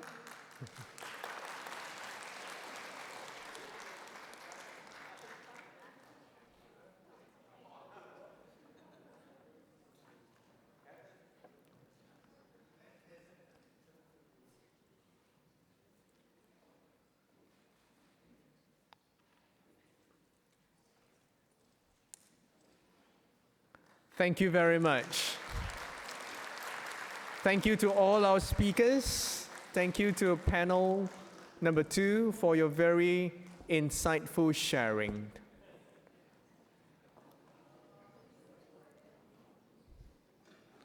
We do understand that you may have some questions that were not being raised due to time constraint.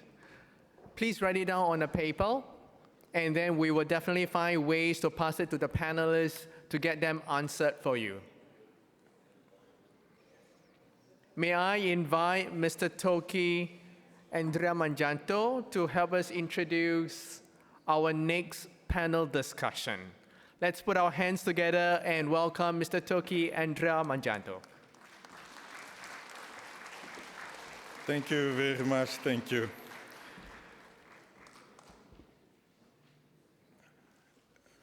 Dans un monde globalisé, comment faire pour que chacun puisse s'intégrer sans renier sa foi, sans renier sa culture, sans renier son identité? Comment emmener tout un chacun à être tolérant, voire à accepter l'autre pour maintenir l'harmonie sociale? Après avoir abordé la question de gouvernance, de l'éducation éthique et morale, nous allons ouvrir la troisième table ronde sous le thème « Maintenir l'harmonie sociale par la moralité, l'éthique et l'éducation de causalité ».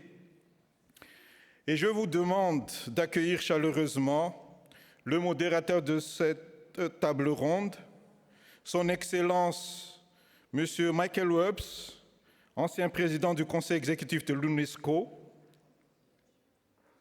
Je vous en prie, Excellence.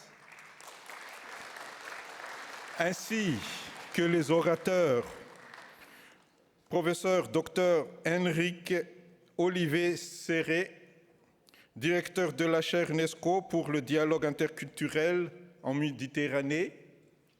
Professeur, je vous en prie. J'invite aussi le docteur Jeremy Smith, doyen de faculté de sciences humaines des arts de la Seine en Université Trinity Saint David du pays des Galles. Dear Jeremy Smith, please. Et aussi son Excellence, M. Agron Budjaku, ancien ambassadeur de la République de Macédoine auprès de l'UNESCO, directeur du Centre de gestion de crise en Macédonie.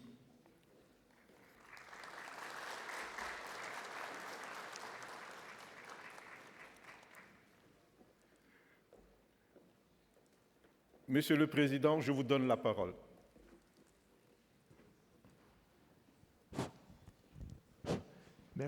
Merci beaucoup. Thank you very much. Well, to introduce our last panel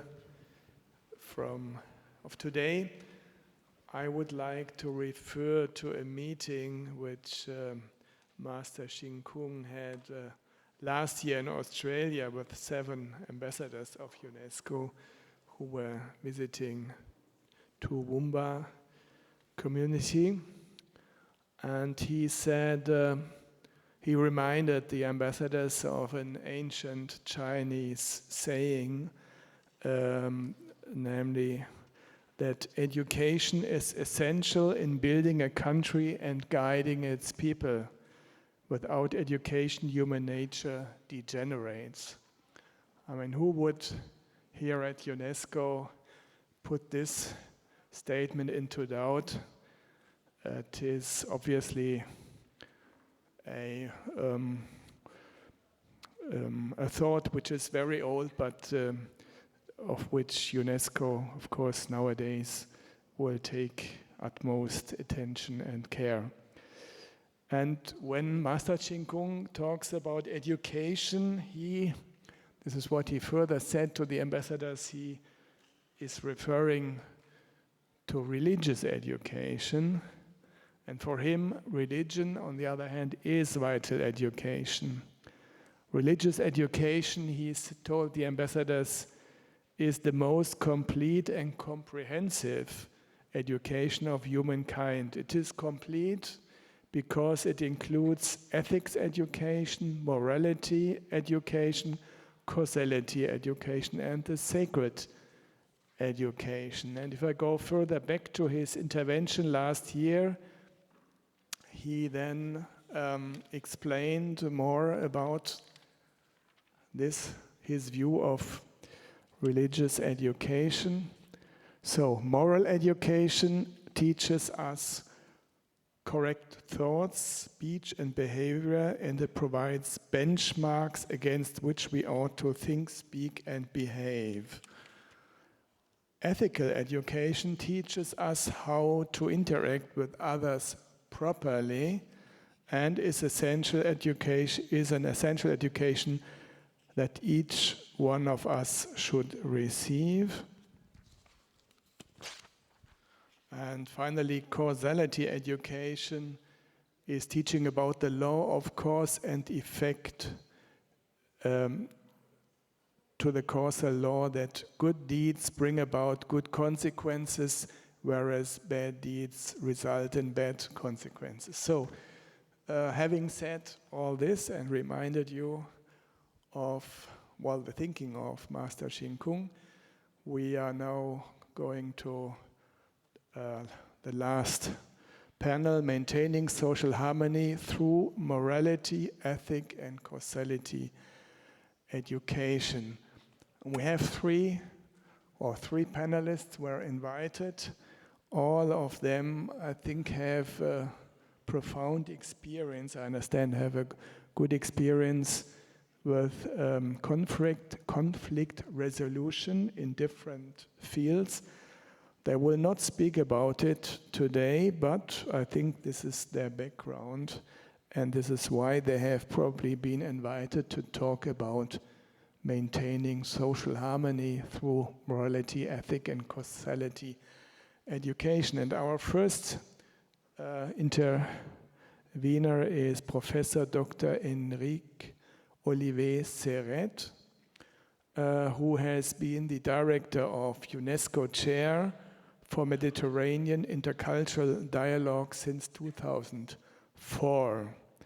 The chair aims to conduct a variety of activities in the field of cultural and interreligious dialogue in the Mediterranean area, and at the same time stimulate communication with civil society, encouraging dialogue and the construction of peace. He has also been the Secretary General of the Committee of the Euromed Permanent University Forum since 2006.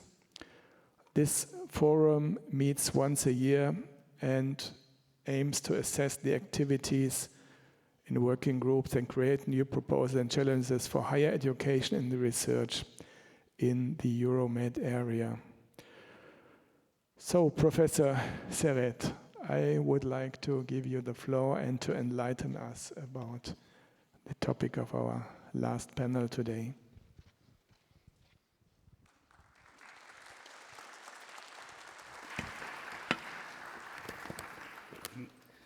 Excellent, Madame, Messieurs. Je remercie l'UNESCO et bien sûr tous les organisateurs pour cette conférence et pour l'opportunité d'intervenir ici aujourd'hui. Tout d'abord, il faudrait qu'on réfléchisse tout sur ce que nous entendons par société harmonique et avec sa relation avec la tolérance. Au début du XXe siècle, et en particulier dans les cercles disant catholicisme social, le terme harmonie sociale s'était imposé afin de trouver des solutions aux énormes conflits sociaux et du travail auxquels la société capitaliste du moment était confrontée. Il s'agissait de réduire les distances stratosphériques parmi les classes sociales et d'élargir les possibilités de promotion sociale, les célèbres ascenseurs sociaux. En bref, la peur a forcé les classes aisées à chercher des solutions aux problèmes sociaux et à éloigner les classes populaires de l'anarchisme et du communisme. Cette harmonie sociale, par conséquent, ne cherchait pas la justice sociale. Bien au contraire, c'était l'outil pour neutraliser les idées et les organisations qui remettaient en cause l'ordre social existant. Un siècle plus tard, le monde d'aujourd'hui cherche avec angoisse une nouvelle harmonie sociale qui chasse la peur et la terreur. Maintenant, le danger ne c'est pas le déséquilibre, ne c'est pas seulement le déséquilibre des classes, mais le déséquilibre entre les nations et entre les continents. Et surtout, comment vivre dans un monde pluriel où les différentes religions et convictions spirituelles se sont installées partout sans limite. La reconnaissance de l'autre, sans doute son amplitude, dans toute son amplitude, est la base de la tolérance. Une tolérance ambitieuse, généreuse, qui ne veut pas uniquement respecter les autres convictions, mais surtout apprendre. La tolérance enrichit et rend possible l'harmonie sociale si elle dépasse la simple reconnaissance, en signifiant une nouvelle proposition de relations humaines fondée sur la croissance harmonique des convictions opposées.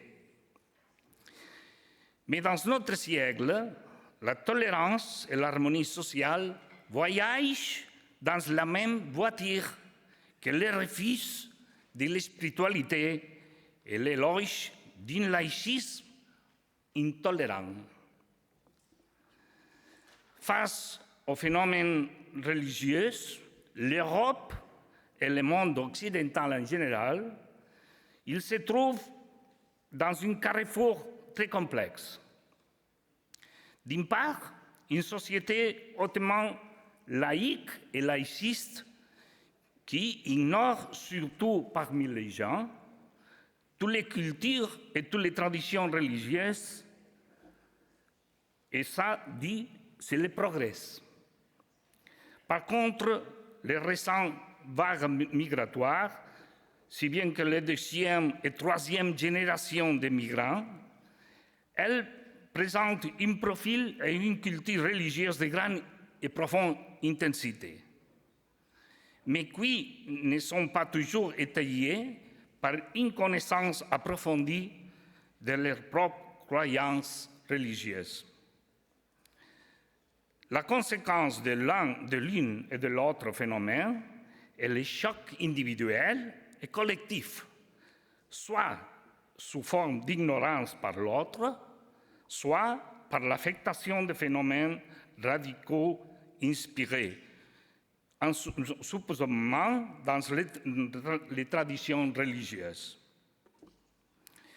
Le système juridique, éducatif et associatif européens doivent faire face à cette nouvelle situation.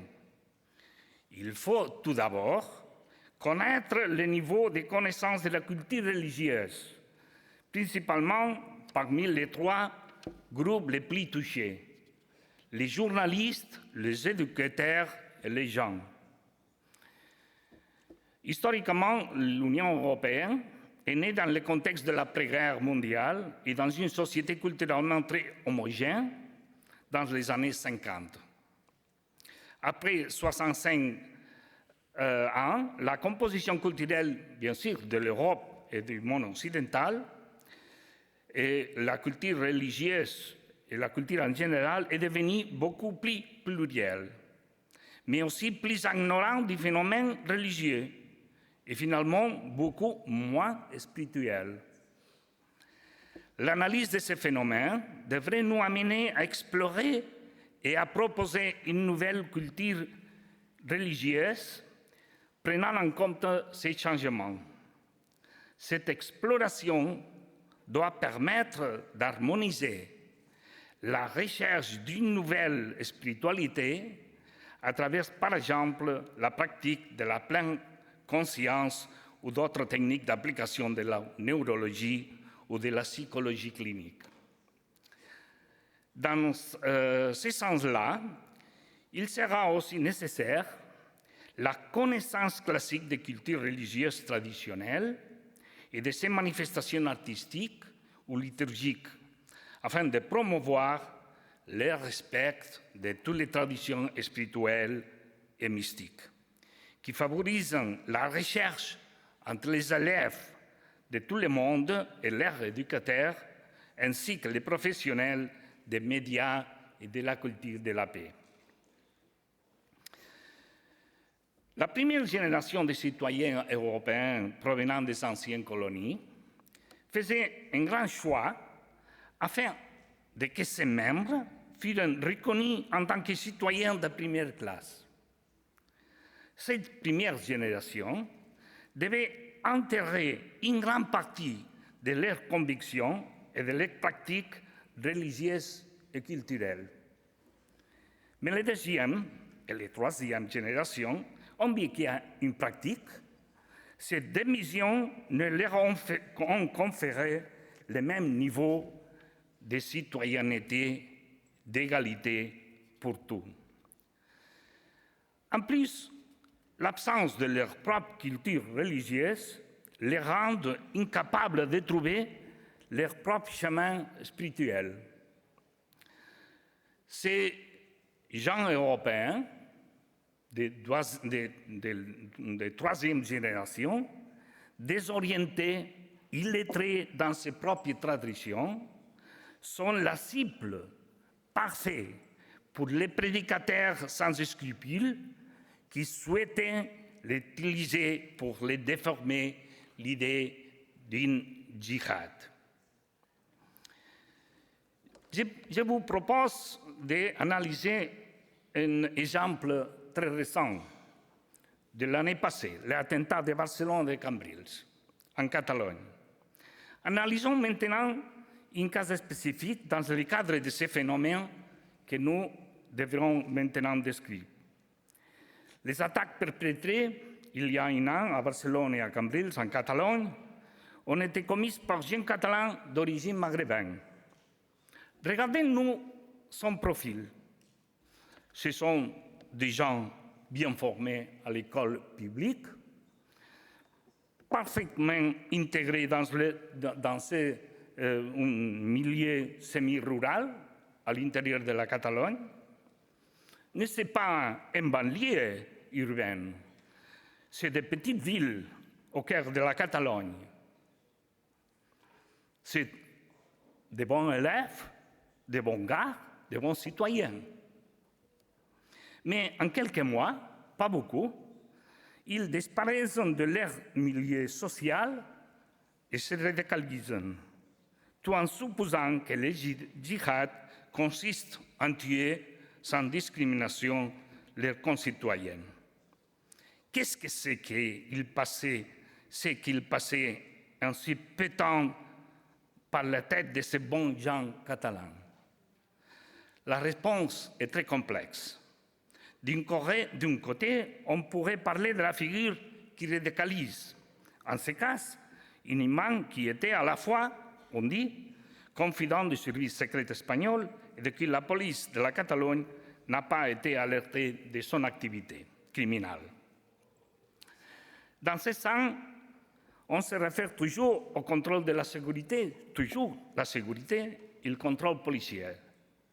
De cette façon, la prévention de la radicalisation continue à être entendue comme une façon de rester attentif aux relations avec les autres, c'est-à-dire aux relations avec l'extérieur de l'être humain, de la propre personnes victimes. Mais le plus important est de souligner que ces gens étaient faibles parce qu'ils n'avaient pas cultivé sa dimension spirituelle. À la famille, à l'école, à la société. Ils ont reçu une éducation, bien sûr, qui programme de l'extérieur ou la dimension intérieure de la personne ne se contemple pas. De cette façon, dans une situation de vulnérabilité, ces gens sont reprogrammés à nouveau.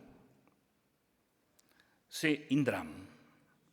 Et c'est dans ces cas-ci où il y a un choc très grand de culture, la propre et celle de ses parents, où ils se sentent perdus et ont besoin de cultiver une nouvelle intériorité.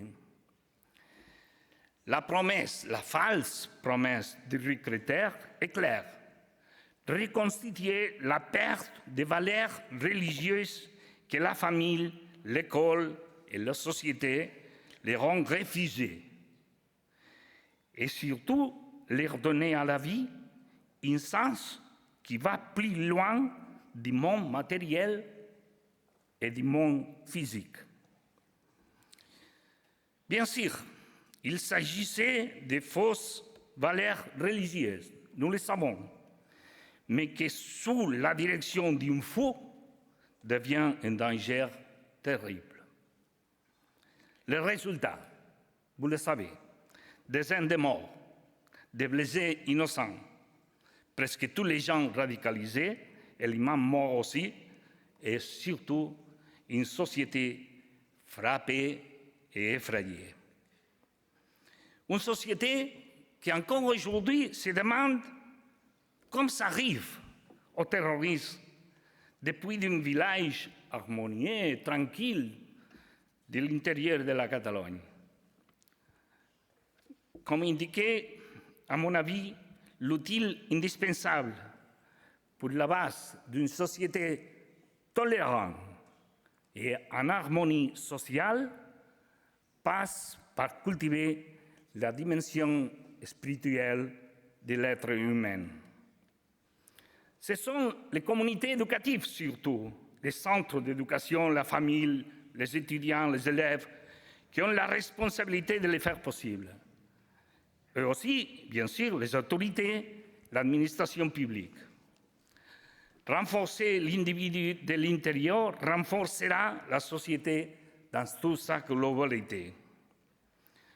Pendant les dernières années, l'Europe de la modernité a nié toute expression religieuse et spirituelle à faveur de ce qu'on dit la modernité, laissant orphelins de cette manière tous les individus. Nos jeunes et nos enfants sont principalement éduqués à l'ignorance d'une partie de leur personnalité en tant qu'individu. On se réfère si bien à une culture religieuse concrète ainsi qu'à une véritable dimension spirituelle globale. Nos sociétés doivent assumer que si on veut faire fort nos gens, c'est indispensable miser pour cultiver cette dimension spirituelle. C'est bien sûr le véritable antidote pour empêcher les faux prophètes d'attraper leur cœur et leur cerveau. Rappelons-nous que dans les années 60 du XXe siècle, bien sûr, c'est dans la mentalité de tout, les gens à la recherche d'une vie spirituelle se sont consacrés à main des gourous et des faux maîtres sans scrupules qui leur menaient souvent vers le désespoir, les drogues et le suicide finalement. Aujourd'hui, ces idéaux de ces gens se sont transformés en terribles et malentendus déjà. Uniquement un retour à la dimension spirituelle de l'être humain et une bonne formation intégrale qui traite également la culture des religions permettra aux jeunes la propre connaissance en même temps que la connaissance de l'autre, en leur permettant de se reconnaître légitimement, socialement, et reconnaître aussi légitime ses concitoyens. C'est bien sûr le meilleur bassin contre la haine, la terreur et la violence. Merci.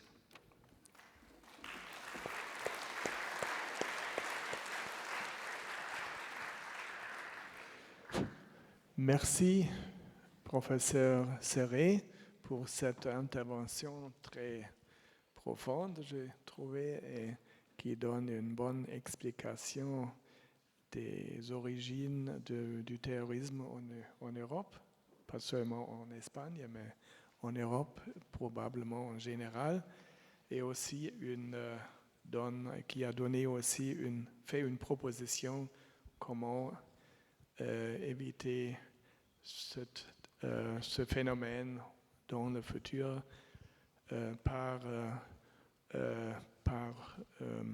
développer le spiritualisme dans un monde séculaire est disparu largement. Oui. Je crois que ça donne quelque chose à penser, peut-être dans la discussion, on peut approfondir ces réflexions. And now I would like to invite Dr. Jeremy Smith, who is the Dean of the Faculty of Humanities and Performing Arts at the University of Wales, Trinity St. David. He has a Master of Science in Government and a PhD in Modern British Political History from the London School of Economics. He has been lecturer in history at University of Exeter and senior lecturer in modern history at the University of Chester before finally moving to the University of Wales as head of the School of Archaeology, History and Anthropology. I think the focus of his research and of his publications is the peace process in Ireland, and as I said before, conflict resolution. I think this is a common, let's say, interest of our three panelists. And please, Dr. Jeremy Smith, I would like to invite you to talk about learning to live together, education, training, and ethics.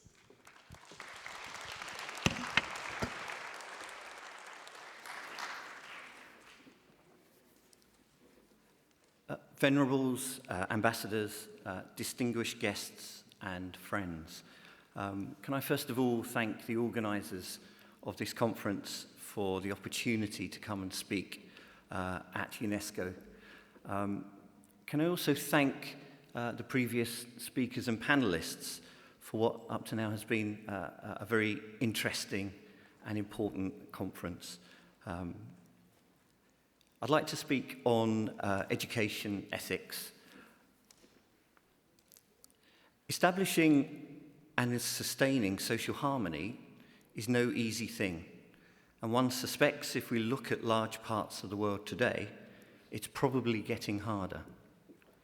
Few commentators, politicians, or religious leaders today would question the notion that the future holds enormous challenges to the social cohesion of global communities, regardless of whether those communities are urban or rural, large or small, in Africa, Asia, or indeed Europe. Change is coming, and coming fast. Some even talk of a fourth technological revolution and an informational revolution. And it's hard not to see why. For in addition to those fairly familiar destabilizing pressures of the last few decades, looming ecological disaster and climate change, globalization, unstable flows of capital and debt, new patterns of immigration and labor, we now add to the disruptive powers, rapid technological innovation, and the spread of artificial intelligence, the psychological impact of an all-pervasive social media and hyperconnectivity, and new emergent forms of economic and political organization that seem to widen inequality. Against this collection of forces, societies are likely to undergo far-reaching, rapid, and highly disruptive cultural and economic change. The age of bewilderment is upon us, to draw a phrase from Yuval Harari.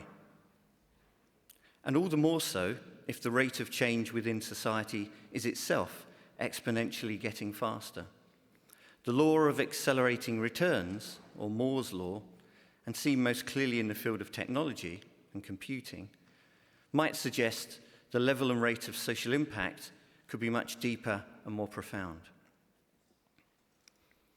Periods of rapid change have historically triggered social disorientation and fragmentation, which in turn can lead to discrimination, exclusion, intolerance, and violence. Particularly if those forces and mechanisms that once helped fasten communities together, the social glues, have themselves weakened or been undermined or lost relevance, be those glues the faith and religious networks, political and cultural establishments, national identities, family and kinship associations, or educational systems. And without adequate responses or alternatives, social harmony will be difficult to maintain. These are issues that concern governments and communities throughout the world. They are the special focus of the UN, UNESCO, and its various arms and branches, as well as a host of religious and secular humanitarian NGOs and bodies. And they are the special focus of numerous groups, projects, and associations, about which we've heard something today. But they are also issues that have bothered academics and universities.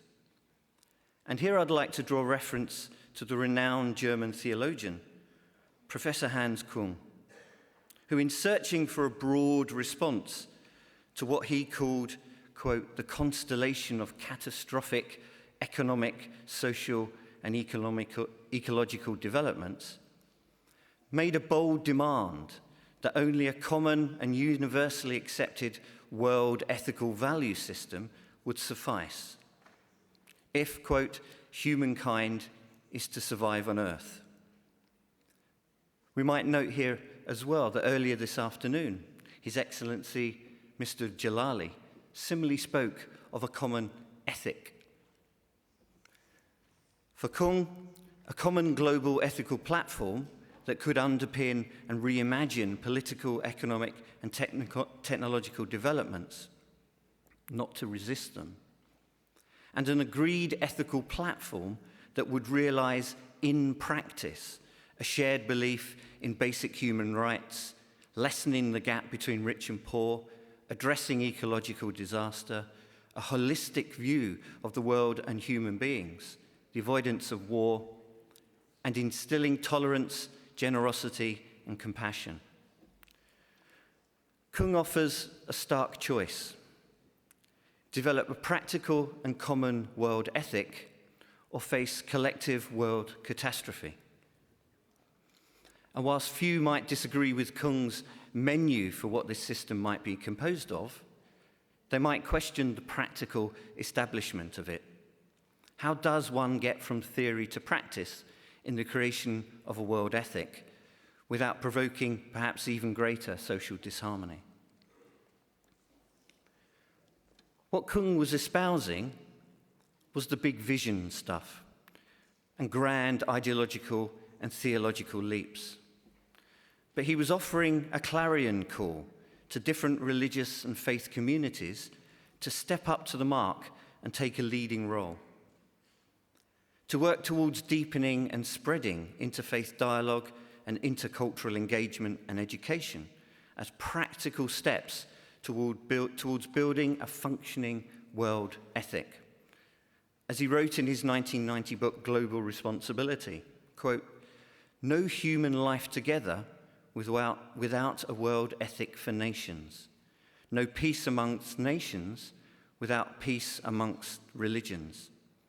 No peace among religions without dialogue among the religions." And we have heard much today about the types and range of projects undertaken by different religious groups and across the world. And I suspect we were all deeply moved by what we heard about the projects taking place in Beirut. Perhaps not surprisingly, given he was a professor of theology at Tübingen University in Germany, his call to the different religions and faith communities for practical steps to a new ethical and social responsibility might also have been directed at education in general and universities in particular. After all, universities, as with religious institutions, are similarly powerful cultural engines which form and transform ideas, ethics, and values, which construct meaning and which create, train, and interpret within communities and societies as a whole. In many ways, the university is uniquely placed to respond to issues of social cohesion and social harmony, given their vision and mission is both of an applied and an idealistic nature. They are both economically rooted in community needs, as well as purveyors of new ideas and thinking. Questions over the precise role and purpose of a university within society and communities have been a long-standing consideration, but in essentials had until a decade or so ago changed very little since the 19th century. That role was one of embedded structures based on the production of graduates, pure research, academic hierarchy, invention, elitism, and high academy. However, over the last 20 years, there has been a significant shift in the way universities have reconceptualized their role within society, evolving beyond their core business into more or less mechanisms increasingly dedicated to activities underpinned by social obligation and ethical literacy, of partnering business in sustainable economic renewal and exploring applied and practice-based enterprises, of acting as distributors of cultural and artistic resource and value, or as hubs for networks of digital connectivity and as vehicles for studying and altering structural inequality, prejudice, and intolerance. Universities increasingly recognize their role in society as ones of fulfilling social responsibility and as agents for social inclusion, harmony, and ethical transformation. This is certainly a path upon which our university has been set over the past few years. And in partnering closely with the Venerable Master and the Multicultural Education Foundation, has taken practical and innovative steps forward in this particular direction. Working together, we launched in 2016 an Academy of Sinology to create programs that explore and disseminate the values and ethics of different cultures, experiences, and backgrounds within a contemporary context. Programs that purposely foster wider cultural and religious understanding and dialogue in order to bridge religious and philosophical traditions between the East and West.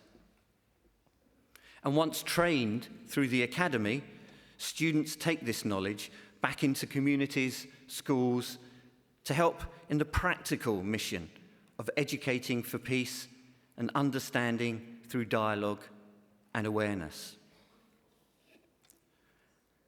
A similar practical and applied approach to interreligious, intercultural dialogue underpins our professional doctoral program in interfaith studies and note the word professional in the label for a doctorate. For here is a scheme operating under the guidance of the Venerable Master, in which high-caliber doctoral students from different backgrounds and faiths explore within the ancient texts and faiths patterns of commonality and uncover the essential sameness flowing within and beneath the various parables, texts, and stories of the world's faith communities. A commonality and interreligious knowledge that students will then use in applied interfaith dialogue and constructive community engagement and bridge building projects. And in the future, we hope to build upon these innovative projects by again working closely with the Venerable Master and others in operationalizing key elements of the formative UNESCO document, the International Decade for the Rapprochement of Cultures. In particular, to develop training opportunities in youth leadership, designed to equip young leaders from around the world with an appropriate ethical literacy and social mission, alongside necessary skills and expertise in conflict resolution, intercultural understanding, and project management. It is a combination of ethical learning and practical skills to create a suitably equipped group of young leaders who are then able to return to their communities to initiate and lead a range of community-based projects and peace-building initiatives.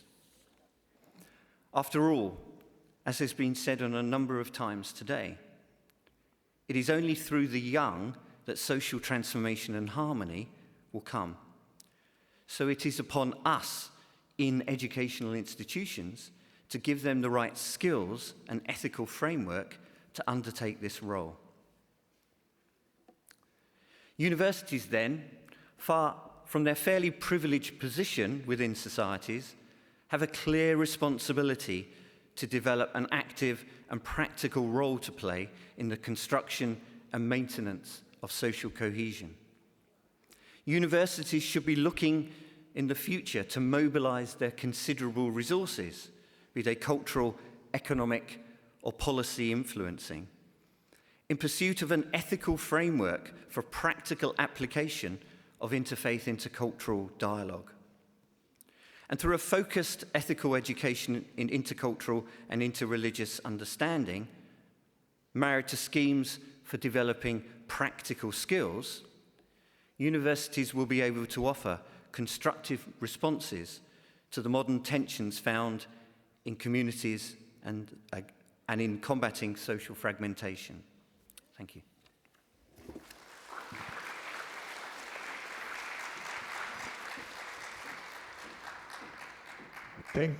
Thank you, Dr. Smith, for your intervention, for the thoughts you shared with us, and also your, let's say, practical approach using university to maintain social harmony.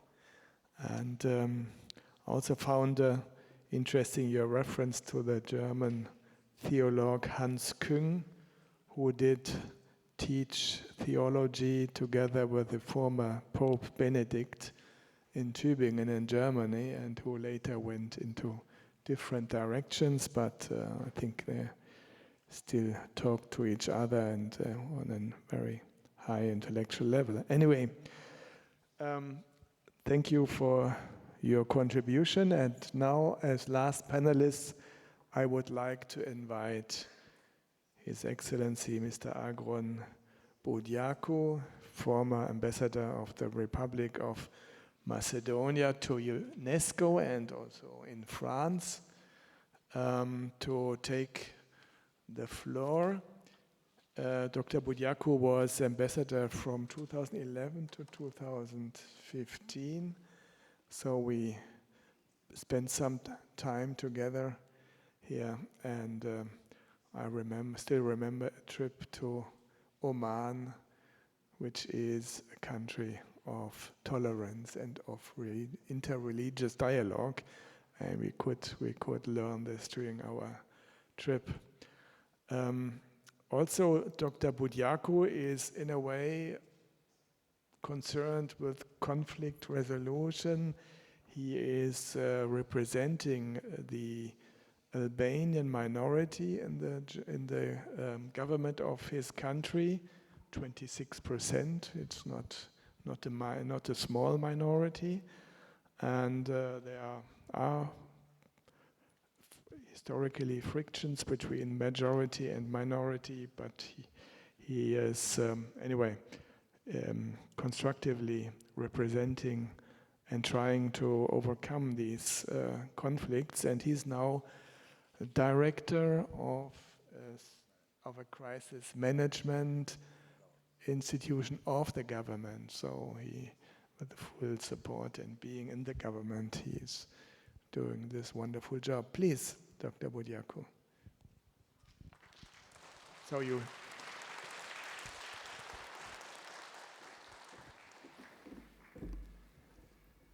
Dankeschön. Amitofo. Venerable representatives of religious communities, excellencies, it is a big pleasure to be back in UNESCO. I have to thank my friends who invited me to participate, and I'm always willing to contribute within the limits of my knowledge and experience, of course. It is such an important conference, also in company of such distinguished panelists. But I have a small critic to my friends because they attributed me to a very difficult panel with a very difficult topic at the end of the day when everybody is tired. But I will try to a little bit reinvigorate you in your attention by trying to be interesting. I do not pretend to find a way out of the situation that the world is confronting today. And the topic is education for reconstruction and maintenance of social orders. Social order and all these concepts per se are very huge and difficult concepts. They have to do, especially social harmony, with culture. And culture in itself, we are in the House of United Nations Organization of Culture, is a concept that had counted at least 156 definitions. But nevertheless, without any pretensions to find a solution to today's problems, I will start with what Master Chin Kung, Venerable Master Chin Kung always emphasizes, and I will mention him on many times in my discourse because he has deeply influenced my way of thinking and my personality, I would say, since I met him in 2012. Today we are living in a world which is marked by rampant globalization, but in a way, this globalization has also a very positive things, which means that in an instant can bring people together from all over the world. But on the other side, this exchange of information raises or brings about or increase complexity of global world. Because the very speed of change is disorienting. As a result, we have a cultural anxiety. in different social environments. For a long time, traditional societies have lived and used to live in a clearly structured society and clearly structured interpersonal relations.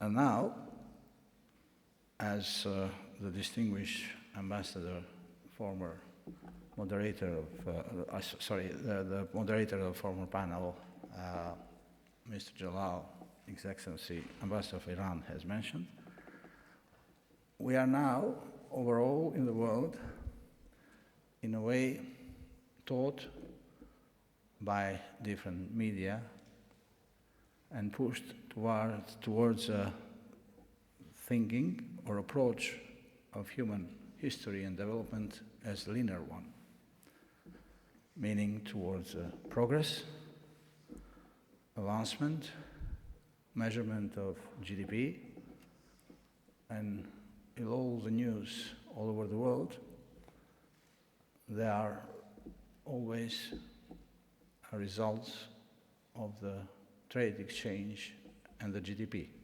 which means that the element of spirituality, the element of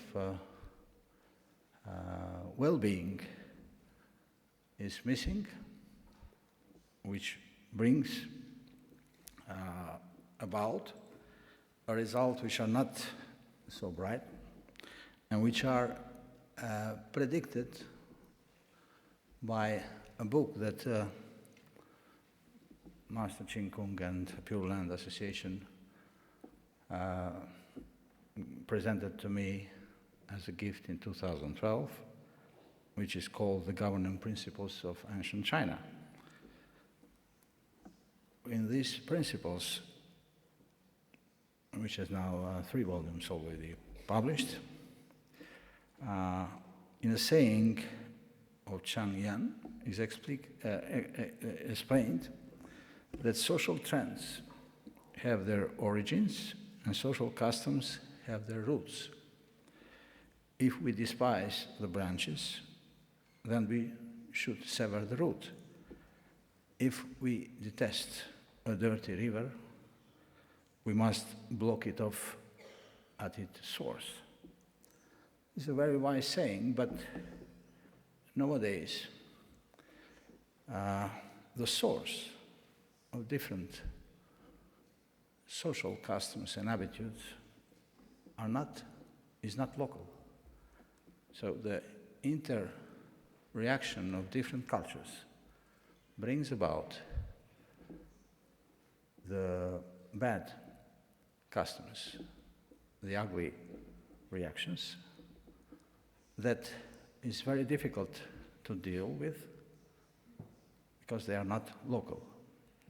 In that sense, education is very important because the education should bring about in each and every society the best practices of dealing with moral and ethics, which in today's secular world, especially speaking about religious education, is missing. And mostly, not all, ideologies prevalent in the 20th and continuing in the 21st centuries has been born in Europe. I speak about communism, liberalism, and nationalism, which are all, in a way, secularist. They promote secularism, which brought about today's situation that people have lost their orientation because ideologies come and go, whereas moral and ethical values are the same, being good person, being tolerant person, being tolerant to the other, respecting your parents, respecting your family, respecting your social environment, are timeless values. Whereas all other values which have been promoted in the meantime in today's world are secular per se, and I'm afraid do not emphasize enough the moral and ethical side of a personality. Perhaps I'm wrong, but that's the way I see it. In a human diversity, there are different cultures which are now, in an era of globalization, trying to emphasize each its own characteristics. This is part of human diversity, which can enrich us and can bring about a better world from a moral and ethical point of view speaking. Many today speak about return of religion, but return of religion is seen as return of ideology, if I put it like that, which is by definition conflictuous because there are many religions. What Master Chin Kung and Pure Land and UNESCO in this occasion trying to show, also the University of Wales, is to teach each other religions, to find what all religions have in common, and to promote it as universal values. Now, I speak about religious universal values. Perhaps it may sound a little bit strange, but it is not, because religions all over the world are promoting peace, and promoting also a well-being and good personality, building of belief that this world can be a better world for everybody to live in. Master Chin Kung has, in a way, today said a very important phrase during his presentation, which brings about how simple and easy it is to deal with a situation that he himself said everybody is looking at as something very difficult to achieve, which means he mentioned 4 methods of how to bring peace, harmony, and religious cooperation. By everybody in its surroundings can do that by promoting the methods of Master Chin Kung, which I think, and I'm sure persuaded, that has a large vision of the world, but also in his action has a very pragmatical approach of how to deal with big topics and big subjects, which means in his efforts to bring about peace and harmony and cooperation between among religions.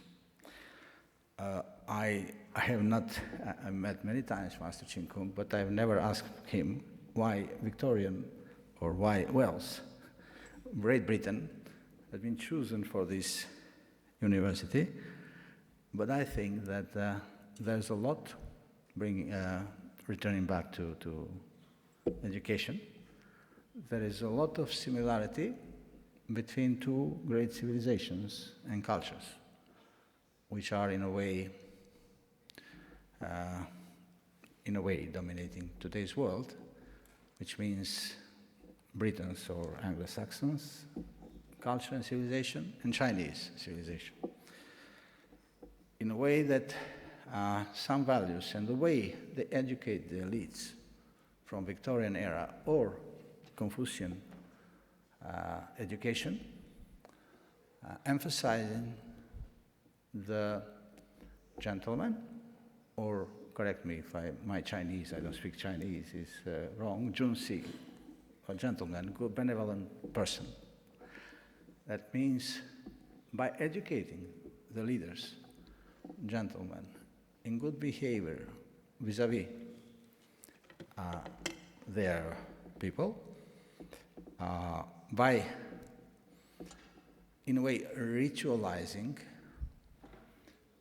the behavior within family, within society, in a strict manner, brings about a harmony, a social harmony, which means the well-being of the people. Of course, many things cannot be applied today. Confucius lived 2.5 million years ago. The Victorian era was in the 19th century, but the British civilization started its rise in the 17th century.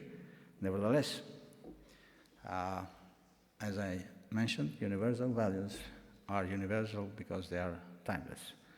And in that regard, I will mention a point about a paradigm which has been dominating the 90s of the last century, referring to a book of Japanese-American political scientists, End of History and End of Ideologies. End of ideologies, perhaps, but it is not end of history. The mankind has now many difficulties to surmount, to face. But by promoting social harmony, by promoting universal values, also harmony, intra-religious harmony, I think that I'm not sure that altogether we can build, reinforce, return to a social harmony for the benefit of next generation. The examples of Toowoomba is a good example that has to be propagated and dispersed all over the world. This meeting is a very good way to show that people from different cultures, different religions, different cultural values can work together in building a more safe and prosperous world for the next generation. Thank you for your attention.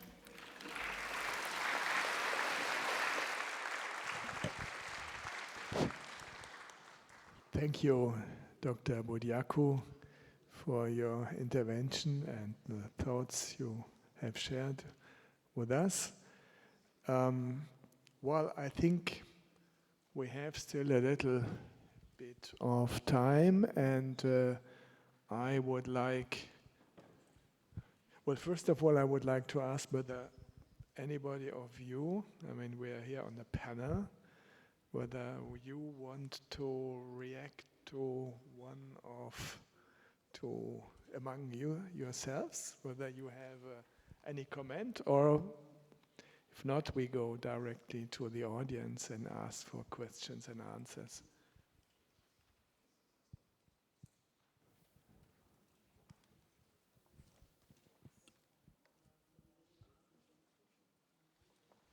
I see one hand raising to my right. Yes, please. And then the second one, yeah. So first, you. And can you introduce yourself also when you're speaking? Hello, my name is Dr. Angus Slater. I work at University in Wales. I wanted to ask about the nature of ethical education. We struggle a lot with teaching our children, teaching students generally, how to make good choices, how to do things ethically. So I was wondering if the members of the panel could perhaps explore a little how do we educate children in ethics? Thank you. Okay, thank you.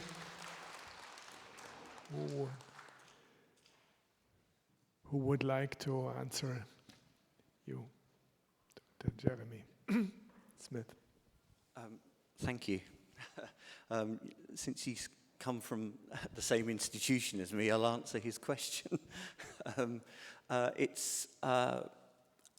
pick up on the word children, because at university, I suppose the experience we've had is at the post-18-year-old age group. So it's probably tricky for me to reflect upon that particular dynamic at a younger age, apart from my own children, and how within the family, perhaps, we instill ethics. And I think that probably is my response for the pre-18-year-old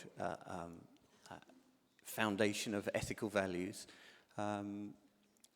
is best embedded in the family and then reinforced at school as well. For the post-18-year-old ethical, I think it's a combination of dialogue, it's a combination of exploring through debate in class, it's a case of examples and broader reading. I think it's a case of engagement on a sustained level with them. I think it's also empowering them, which obviously universities can do, to allow them to find their own way towards an ethical, a new ethical literacy. Higher education is about guiding and steering rather than in some sort of authoritarian type of approach, imposing. So I wouldn't say it's a one silver bullet approach, but I think there's a range of ways ethics should be brought into the post-18-year-old education. And that's not just through religious studies and theology. I think this, regardless of subject, this type of ethicization, for want of a phrase, can be adopted. Thank you. I hope this answers your question. I saw somebody else on the right side, seen from here, who wants to speak. And please also introduce yourself when you start. Thank you, His Excellency Mr. Michael Worbs. My name is Jamal Samsudin from Malaysia, Pure Land, Malaysia, and I have two questions and some response to Professor Enric. One is that you mentioned about the problem of secularization among the youth in Europe. You have a significant trend, and the question is, how do you reverse this trend? Because if you have the thinking of secularization, then the elements of morality, ethics, based on our spiritual beliefs will be hard to inculcate in the youth. That's question one. And then question two, you gave a very interesting example of Catalan case of violence, I would call it, or maybe even terrorism. Maybe one thing that when we look at terrorism, it is an antithesis to peaceful coexistence. So when we look at terrorism, I would also want to look at state-sponsored terrorism, the significant problems that we have around the world, and how do we little people, the average people, do, what can we do to resolve some of these huge issues? For example, the Rohingyas in Burma, in Syria, and then the list goes on and on. How do we handle this? Because the impact I would think of state-sponsored terrorism is significant. If you look at the case of the study by Dr. Robert Pape from the Chicago University, a case of suicide cases in 1985 to 2005, he came to the conclusion that suicide bombing and terrorism, the source of it is not religious-based.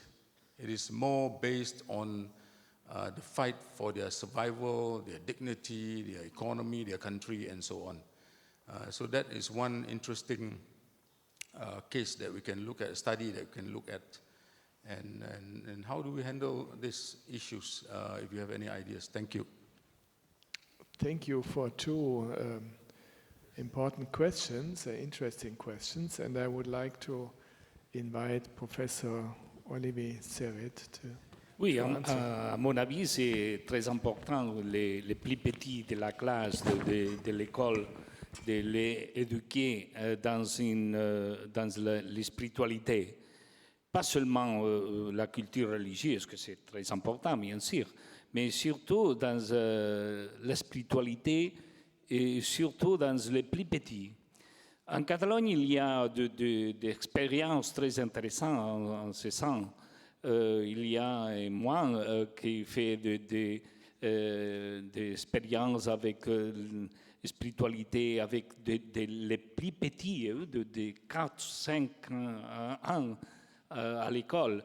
Et ça, c'est une dimension nouvelle, parce que toujours, il y a dans les écoles publiques surtout, il y a une marginalisation de la religion et de la culture religieuse, et bien sûr de la spiritualité.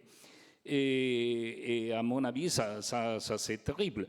Il y a encore une chose encore plus importante, c'est de diviser les étudiants, les élèves, pour la religion de sa famille. Ça c'est terrible parce que alors il y a une communication entre les gens de différentes religions et la solidarité entre les diverses convictions religieuses, spirituelles. Et cet laïcisme de cette modernité, false modernité, à mon avis, c'est l'imposition d'un laïcisme qui coupait la personnalité de l'individu et surtout des gens plus jeunes de la société et de l'école. Merci. Et la deuxième question sur le... Est-ce que vous voulez aussi pour répondre? La deuxième question, c'est plus difficile. Hein?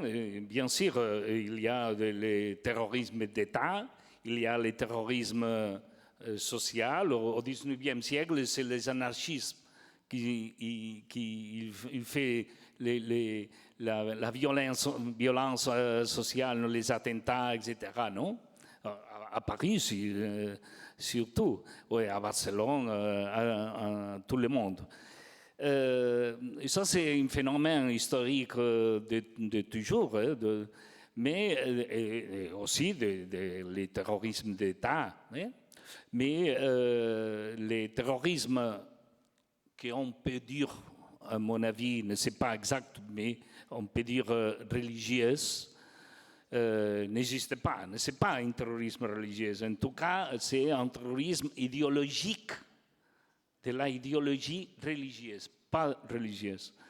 Et à mon avis, c'est nécessaire justement de cette dimension spirituelle pour éliminer cette terrible situation de violence. Merci beaucoup. Merci beaucoup. We have still 5 more minutes. Is there any other question? There was a hand being raised by the lady in the center.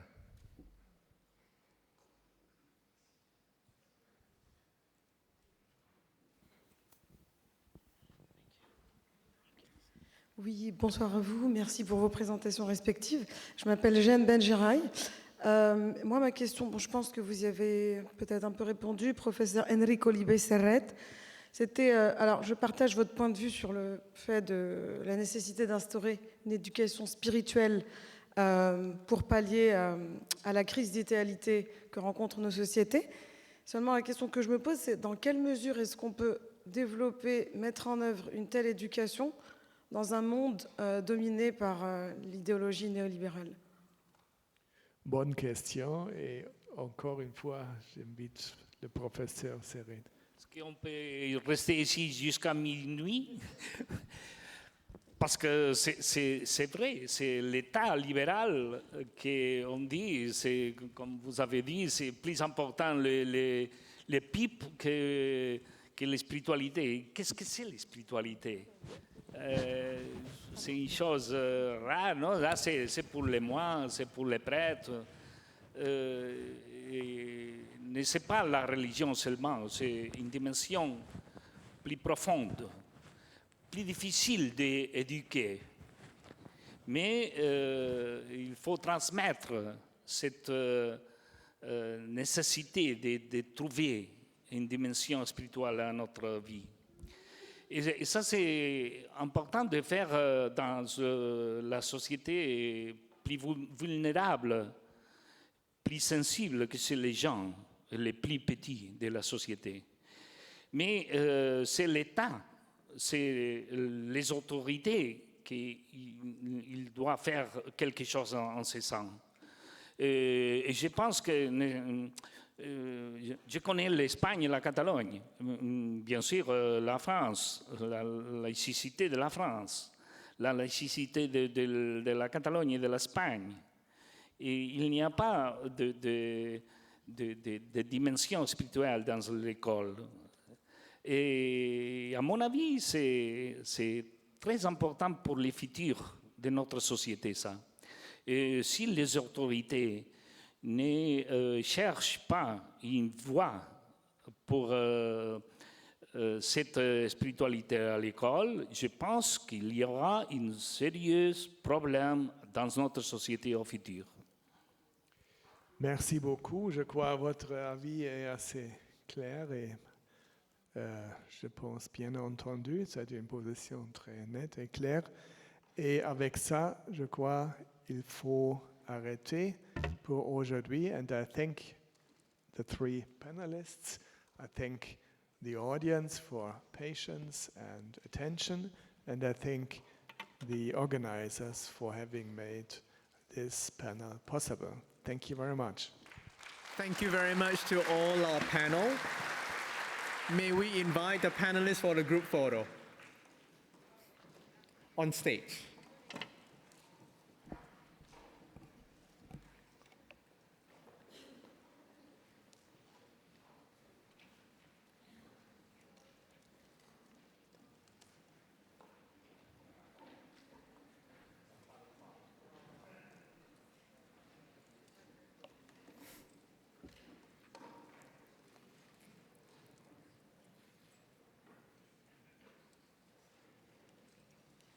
One more.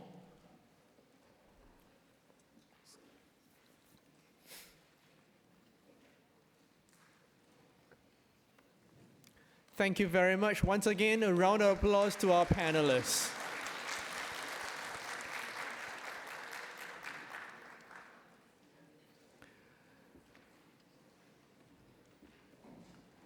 Due to time constraint, we have to cut short the discussion. If you have more questions, as mentioned to you earlier on, you may write it down on a paper, pass it to our volunteers, and we will get them to the right person to answer the questions that you have. You've been a great audience for the whole of today. This is the end of day 1. We have day 2 and 3 to come. Just before you walked out from this conference hall. Thank you very much, sir. Thank you.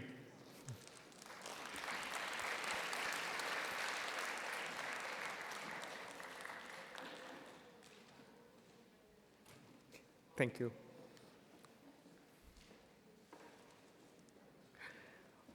We shall start our day 2 at 9 a.m. tomorrow. Yes, 9 a.m. sharp. As mentioned, you've been a great audience. We start on time and we will end on time. So it's 5 p.m., we end sharp.